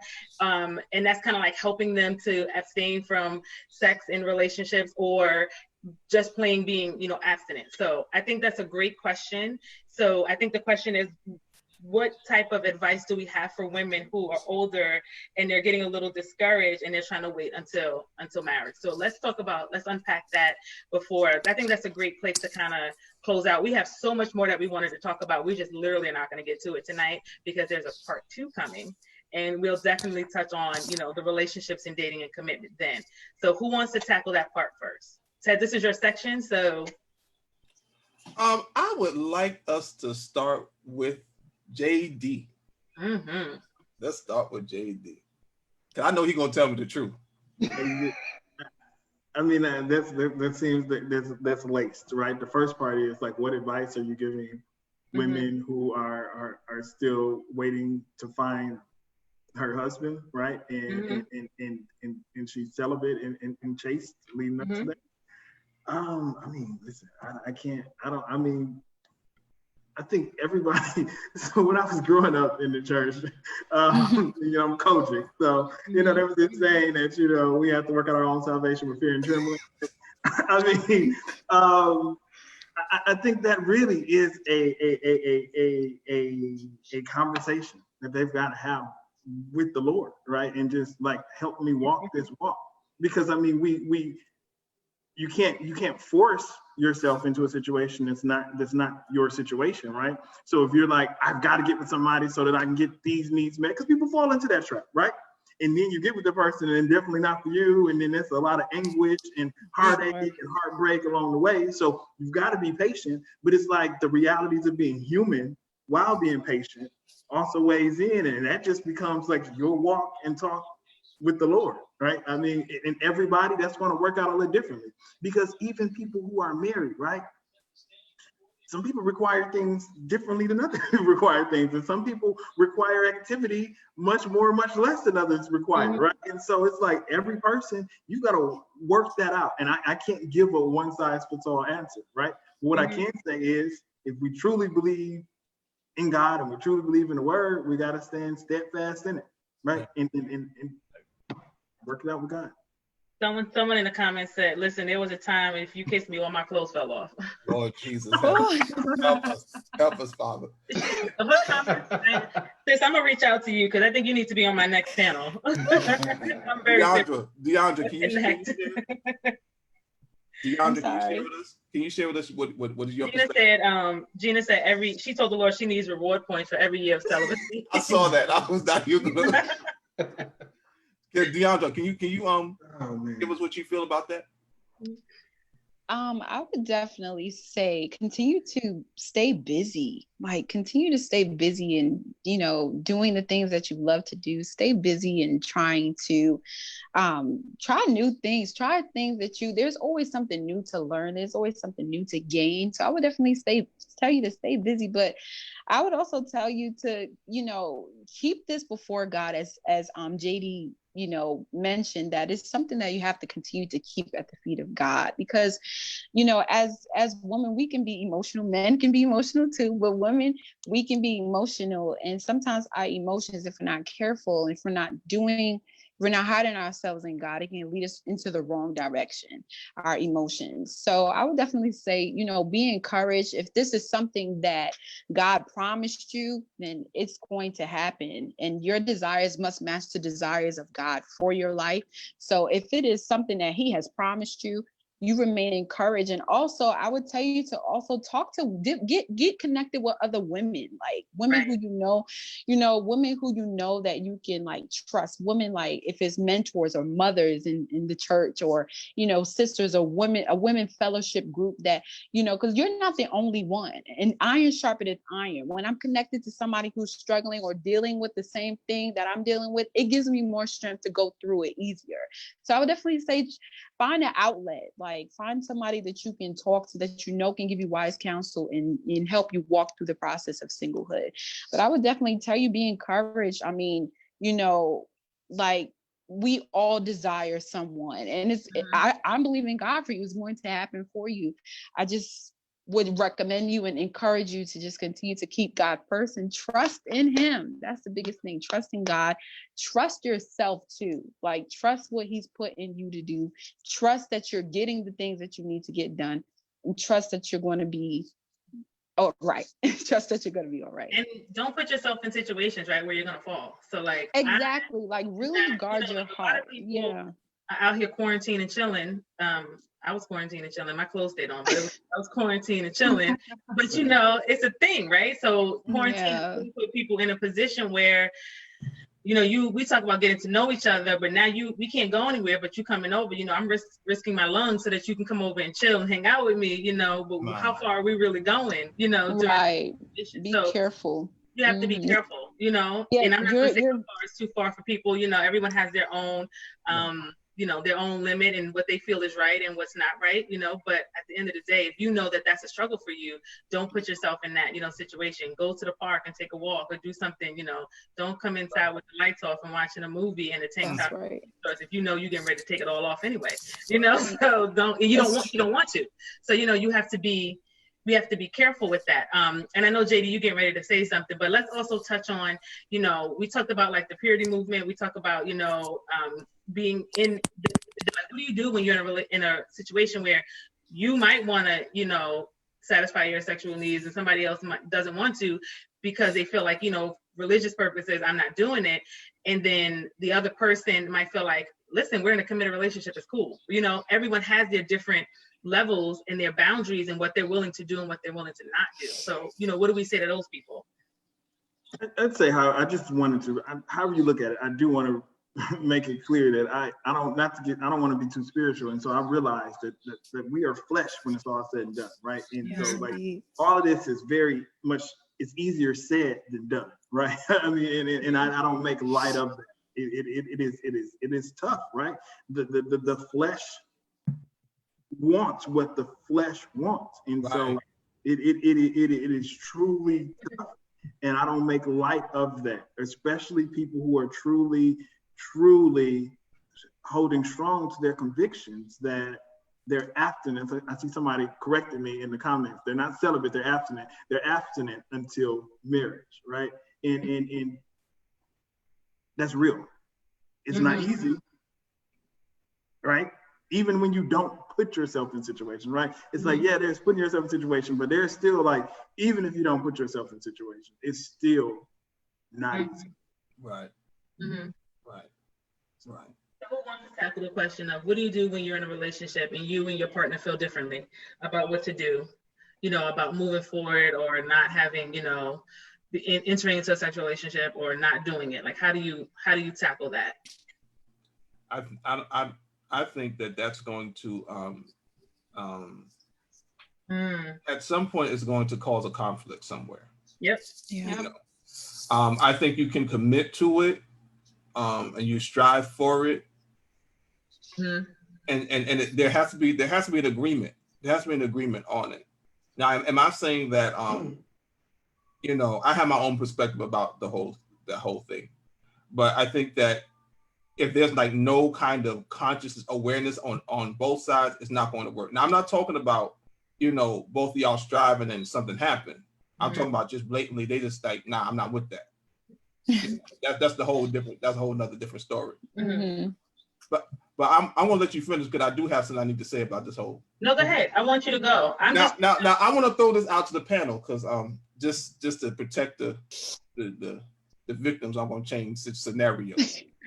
Okay. I was talking to somebody a few months ago who did all the right things. They waited till marriage. They followed all of the rules. And when they got married, they were not satisfied. Jesus. Yeah, so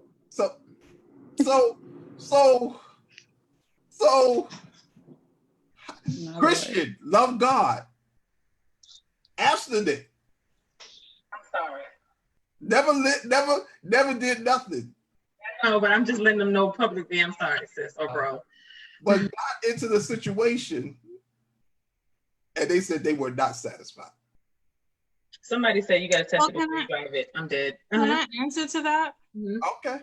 I think it goes back to giving people room to grow. Now, if you're married, that's your husband, that's your wife, and you guys waited all that time, then obviously as husband and wife for the first time coming together, you have to kind of get to know someone else and what they like. So you got to know them intellectually. Now that you're there, you got married, now you got to get to know them sexually. Now, I'm not speaking from experience, and obviously I'm not married, so maybe we can get some married folk next time. Yeah. But Yeah, we are. if I'm married my husband, obviously I have to expect that when we get married, I'm going to get to know him in a completely different way. And sexually, he has to be willing to learn, and I have to be willing to learn. I have to be willing to learn him, and I have to also be willing to learn me. And he also has to be willing to, as I'm learning me and I learn what I like, and I learn, what, I might need from him, he also has to be willing to compromise in that. Right? Okay, what can I do to please my wife? Vice versa. If I marry my husband and my husband likes, I don't know, I don't want to get graphic or anything like that, but he whatever, he likes what he likes or whatever the case is, and he communicates that to me, then I have to be willing to at least try to get to know my husband in that sense. Because again, pre-marriage, you're getting to know them intellectually, you're getting to know them, like their emotions, right? You're getting to know their what they like, what they don't like, everything on the outside. But then when you get married, those doors close, right? After you leave that wedding ceremony, those doors close, and now it's you and him in that intimacy. And if it doesn't go right the first time around, you have to be willing to give them room to grow and give yourself room to grow too. I hear you. But I'm trying to tell you. So did they try it again? I'm trying to tell you, it never happened. Oh. We need some married folk. I think we're going to put a pin in that because we have a married panel coming up on Single with Intent. So we're going to touch on that then because we don't want to expose nobody out here in this panel unless they feel like exposing themselves. No, I ain't exposing. I'm just asking a question. I'm just playing devil's advocate. I mean, they would have to be experienced to know. So we don't want them to expose themselves. I'm not asking. I'm just asking, like, that does happen though. We got to talk real. We got to stop talking. And the thing, this is my opinion. The church is very sexually repressed anyway. That's a fact. We're very uncomfortable talking about sex. Absolutely. Even though most people are doing it, whether we want to admit it or not. That's exactly. Come on. They definitely doing it. We haven't always been saying our whole life. That's the truth. Yeah. So and I'm not justifying sin, and I think that's we all know that we're not saying that. But I'm saying what happens when you do everything right according to all the dots the I's that you dot and the T's that you cross, and you end up in a situation like that. I think that's a reality that we have to talk about, because if we're going to talk about purity culture, we're going to talk about abstinence, and I'm not promoting test drive. Somebody said I'm telling people to test drive the car. I ain't telling you to do nothing. I ain't saying nothing. No. If you want to hear me instruct, come in the morning. But I'm talking the reality that people are very in situations that they're very sexually frustrated, even in the church. I think everything that they said the Bible said do is better than marriage than the birth. Wait till marriage, all that stuff. I think communication is key, Ted. Right. There's some people in the comments that are saying teach them to please you. That's what I'm saying. You have to communicate. You know what I mean? Yes. Communication is key. So I just want to go real big to answer that first Facebook question real quick about the young lady about sustaining, and she's discouraged, she's older, etc. My thing is, and it works all the time, is affirmations. Every year we have a vision board. We do this vision board thing, and then we forget about it. So if you have affirmation of meeting a man who's going to wait for you, or God would do that, write it down. You know what I mean?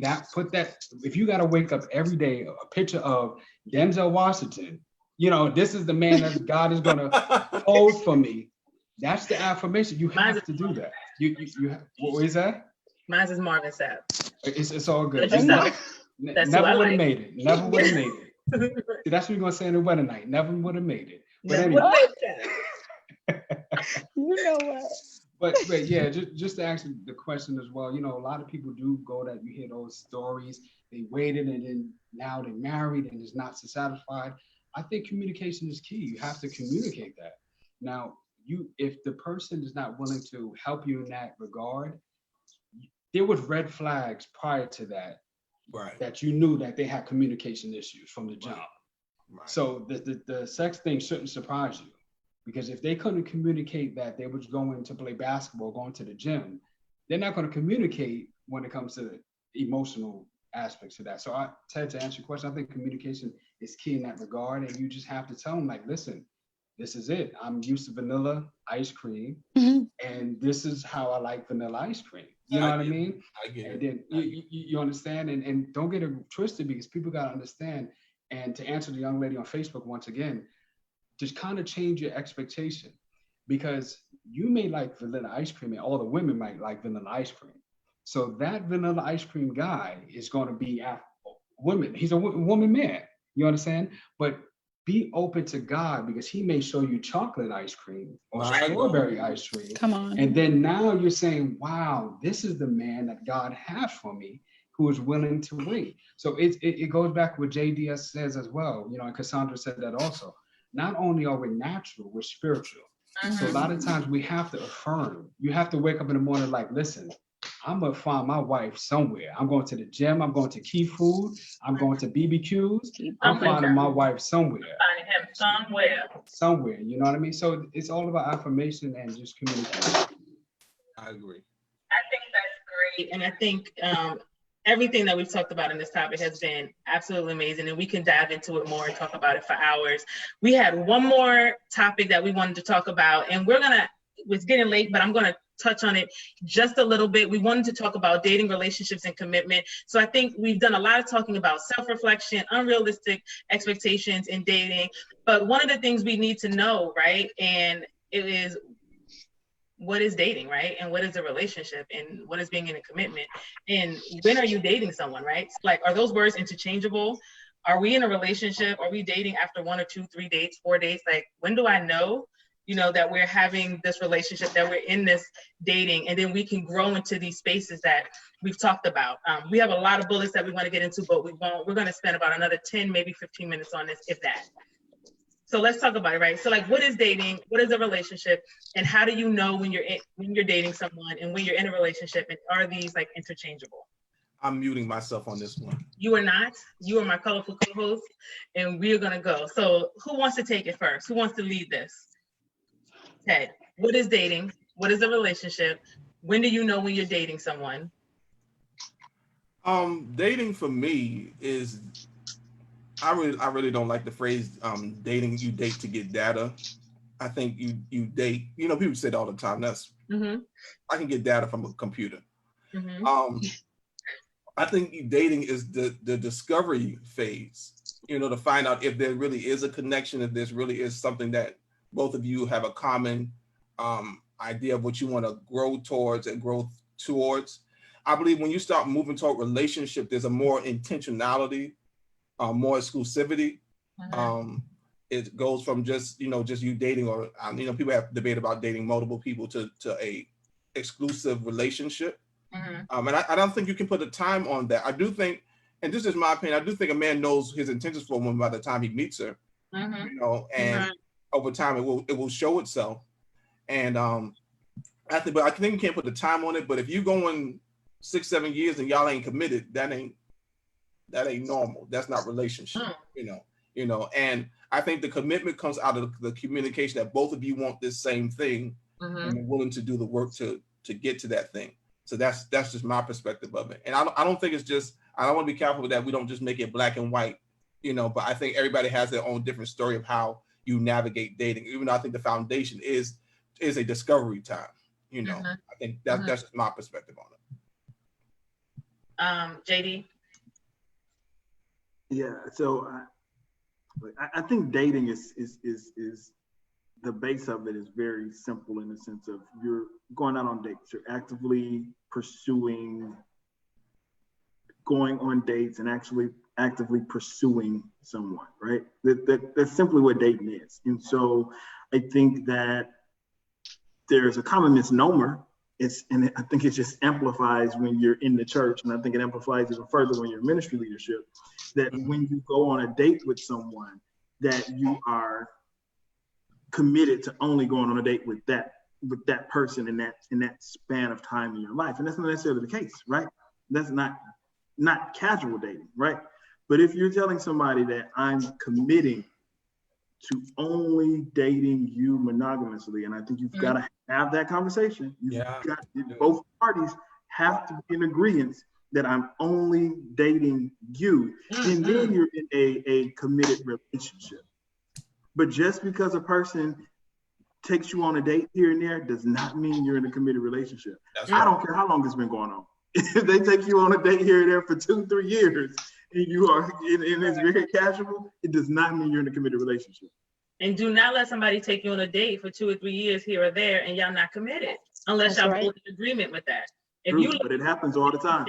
It happens all the time. If you're looking for a relationship, I think this is part of one of the topics we wanted to discuss. You need to communicate that. Communication is key. So you dating someone and they just, hanging out and they taking you out. And if they find spending their money on you and they doing that with you and 4 or 5 other people, somebody said, don't be Chrissy and Jim Jones. Right. So, but you got to communicate that from the beginning. Like, listen, I'm looking for a relationship. And at some point I want to get there.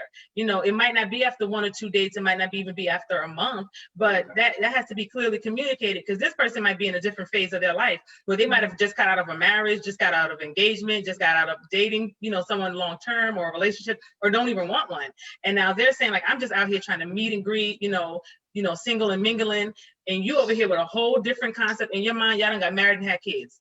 And he's like, you are number 4 in the rotation. Like, wow. Right.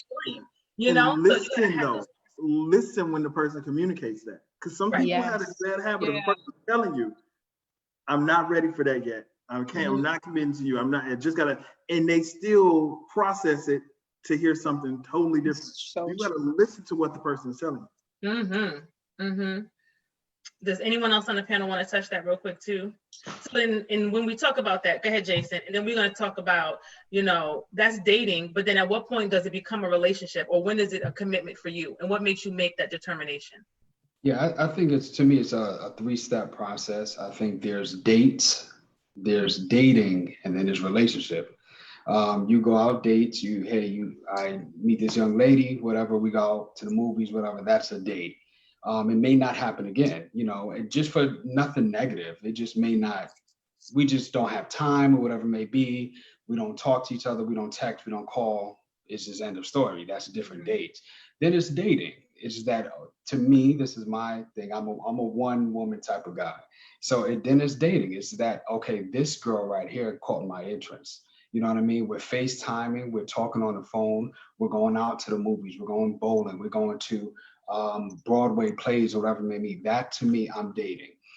Once we establish that, okay, you're the only woman in my view, and there's a potential that I can see you in the future, and you can see me in the future. See, it's not a one-way street. How can I assist you as well? And it may be a time where I can't see myself assisting you, so I might back off. You know what I mean? So to me, that's when I establish when it's a relationship. When we both say, okay, it's just you and I. There's no James, John, or Luke on the weekends. It's just Jason and you. That's when I established, okay, this one is the one for now. You know, then you graduate. Okay, I got Thanksgiving dinner coming up. Do you want to come? Do you want to meet my family? Christmas time is coming. Do you want to come? So that's when I feel like this the process of relationship for me. You know, that's when I take the next step. Holidays, graduations, when that person's vulnerable. You know what I mean? Because you learn a person when they're vulnerable, when they upset, when they had a good day at work or a bad day at work. You know, that's when we say, okay, I see her, I can handle that. She sees me, she can handle that. Now we're forming a relationship. So to me, it's threefold: just dates, dating, and then the steps of relationships. Absolutely. And we're going to get ready to close this out. So one of the other questions that we had, and I'm going to let everyone kind of touch on it, that is, should you date for your now or should you date for your future? Or, well, let me say, and should you date based on preference or date based on your need? And I'll give everyone a second to answer that, and then we're going to come to the end of this particular session. Who wants to? I'm gonna let JD start it off. Actually, I'm gonna let DeAndre start it off. So, do you date based on your now or your future? And are you dating based on your need or based on your preference? I think you should date according to like your future, only because like, I mean, your now can change, right? So like, I just think that you should date according to who you know that you can see yourself with who you know that you can see yourself with in the future. I believe that you should also date according to what you know that you need. It's nothing wrong with having preferences, but I don't think that your preference should be greater than your need. I think that you should know what you need. I think that you should, if it's somebody who you know you want to have a career, a vision, someone who you know you want to be in God, someone who can cover you. Like, all of those things are definitely necessities that we need. And I mean, the preferences, I believe that it's okay to have preference, but I don't think that your preference should be greater. We can fall into some trouble there when our preferences are then greater than our needs. But I definitely think that you should date according to your future and where you see this person at in your future. I mean, even if you don't see them right away, let the intention of it be purposeful, because you know, like you shouldn't be dating just for fun.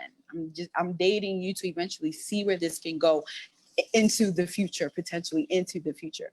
If things change, then things change. But I think that your intent should be definitely dating them to see where things can go for the future. So go ahead. I was gonna say I'm gonna go to Cass, then JD, then Jason, then Ted, and then we're gonna close out. So for me, I would say I would have to date for both. So dating now and for my future, because right now I'm obviously that can change, but my future can also change also, right? So dating now for me would look like, actually, let me give the example of myself. When I was like, there was a time that I was like, I was praying to be a wife. I wasn't praying necessarily for a specific husband, but I was praying, God, prepare me to be someone's wife, pre-relationship, all of that. So during that time, God convicted me, because you know how we have those lists, right?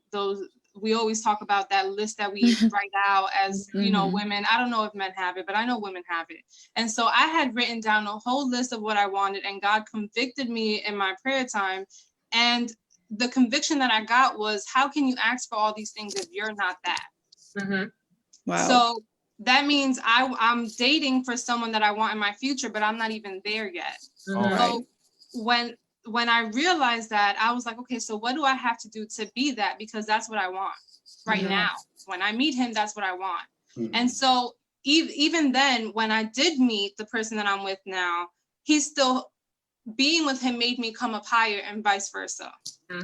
Right. So that's why I say I date for now as in like, if that means that I have to come up higher, if that means that I need to do more for myself, if that means that, you know, before I get into a relationship, maybe I want another degree. Maybe I want to build 2 more businesses before I get into a committed relationship, whatever that means. Because if I want someone that is, you know, is well educated, you know, and has degrees, but I never graduated, how does that work? Right? If I want someone who is serious about church, but I have 1 foot in and 1 foot out, how does that work? Yeah. If I want someone, you know, so for me, it's you have to kind of self-analyze yourself, as we've been saying, you know, do that self-reflection and date for your now. If you can't accept someone in your now moment, then that means you need to work on yourself a little bit more. And then and as you date for that person, as you date that person for your now, eventually you guys are going to grow together. People change even when you're together. Like I'm going to want to do different things, he's going to want to do different things, but we should still be able to do them together. That's good. So good. JD, Jason, and then Ted. Yeah, I think, you know, DeAndre and Cassandra did a really great job of summing it up. But I just echo, I'm dating for now with the view on my future, right? I just tying in with Cassandra said. I can't be saying I'm who I am right now, but I'm dating somebody who I'm looking that would fit me 5 years in the future, right? It's just that doesn't work. That's incongruent, right? Like you got to be considerate of where you are, how you want to grow, and then where that person is and how they want to grow. And so in that vein, I think it's more important to be understanding that person's goals and where they're trying to go and what they're doing to get themselves there, because that's more what I need to align with than saying that person is in the future. You know, that person is where I want to be 8 years from now. So let me get with them right now. Then they may feel cheap. Like Cassandra said, they may feel like that person isn't for me right now. You know, maybe when I was younger, but not right now. I'm here for my life. So I think dating for now, but you understand where you're trying to go and how you're trying to grow. And then looking at where that person is and how they're trying to grow and where they're trying to go. Jason? Man, I mean, all 3 of you guys are great. I mean, Cassandra almost made me change my idea, you know, but for me, I would date for the future, long term, because that's just how I am. I am, and she mentioned it before, I'm a visionary. You know, I look past the things. I look into the future, so I try to do that. I think all of us have a preference, and we want a preference. But I just know that preference change. You know, I may want Italian food tonight and Chinese tomorrow. You know, preferences change. So the best thing to do is probably to, you know, go after your needs. And if you need someone to talk to, if you need someone to encourage you, if you need someone to say, babe, you need a good job, you did a good job, you know, go after that person. You know, she may not be the Coke bottle type, or he may not be the He-Man type, you know, but find that need that you have. So I agree with all of the panelists, you know, 100%. That's great. Ted, I'm gonna let you say your piece on this, and then we're gonna close out from this amazing conversation. I agree with everything that everyone has said, and I definitely agree with what Jason said as well. I think that for me, I date, you know, for the now and also, you know, for the future, but I date out of vision, you know, out of my purpose, and being really clear about what it is that the direction that I'm going. And if we're going together in that same direction, you know, that should show up in our relationship.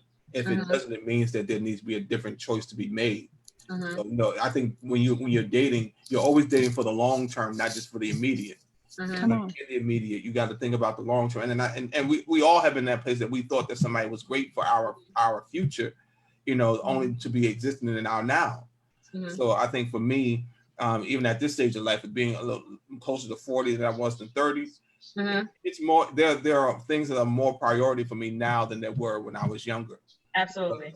I've had the, you know, you had the experience and the time of doing certain things, and you learn certain things that, you know, that time takes. I mean, some people get married young and that works for them, But when you come into yourself at a certain age, it's like, okay, I can deal with this and I can't deal with that. So for me, it's always about the now, but it's always about the future. It's about the person. Who am I going to get old with? Are we going to be able to chill when all this other stuff goes away? Are we going to still be on one accord? Are we still going to be walking this thing together? Whatever challenges that we face, and the thing for me right now that has become a stickler for me is that, do you have the grace for me and do I have the grace for you? That's my question that I'm asking even as I'm dating now. It's like, do I have the grace for what comes with you, or do you have the grace for what comes with me? So, right. I love that. I just want to say this conversation has been absolutely amazing. I want to say thank you to our amazing panelists who have really helped to bring the vision that God gave me into fruition to make this an amazing night. Thank you to everyone who has joined via Facebook or via Zoom. Thank you to all of the questions that came in. Thank you to our amazing Facebook and Zoom commentators. I'm going to bring them both back on. Thank you for filtering through the questions and helping us out. I just want to say, to wrap it up, we talked about making sure before you enter into a relationship, we want to make sure, I don't know what's going on with our Facebook commentator. I don't know. I think we're looking at her sofa. There she goes. All right. Hey, girl. So thank you so much. We talked about self-reflection, unrealistic expectations versus real life expectations, dating and relationships. So know when you're dating, know yourself, know what you want in a relationship, know what you're willing to allow, know when you're willing to allow someone the space to grow, what your boundaries are in a relationship, if you're dating for your now versus dating for your future, what your preferences and what your needs are. But most of all, know yourself. Just really making sure, if you don't know you, and if you can't know the next person. If I don't know me, I'm no good to the person that I'm in a relationship with. So if you loved this series, please hit us up on Facebook, facebook.com, Single with Intent. You can hit me up personally on my personal page. I accept friends. On Instagram, Single with Intent. We have 3 other panels that are coming up. We hope that you will join us. The next panel is the all-male discussion. So our 3 panelists that are on here now, they're coming back, our 3 male panelists. And we have 3 other panelists, someone that's divorced, someone that's married. So we have different variety with the next panel. And then the panel immediately after that is going to be our all-female discussion. And we have our amazing panelists that are on here today. They're coming back to have that conversation with 3 other amazing panelists. And then our last panel discussion is our all-married panel. So everyone that's married is going to join us in that they're going to have a conversation. 4 to 6 panelists are going to be with us. So join us for the next 3 sessions. It's going to be absolutely amazing. I'm going to end it by asking all of our panelists to let us know where we can follow you, whether it's Facebook or Instagram. Starting with my colorful co-host, where can you follow him, Ted? I am Ted L. Jackson everywhere. Ted L. Jackson. There it is. Instagram, Facebook, Twitter. Ted L. Jackson. DeAndrea, where can we follow you if you want people to follow you? You can follow me on Instagram. My Instagram is D_Onaya, JONAYAJ. So do me a favor, change that in your name right now. Type that in, because I know people are going to be like, I don't know what she just said. So type that, change your name to your handle real quick.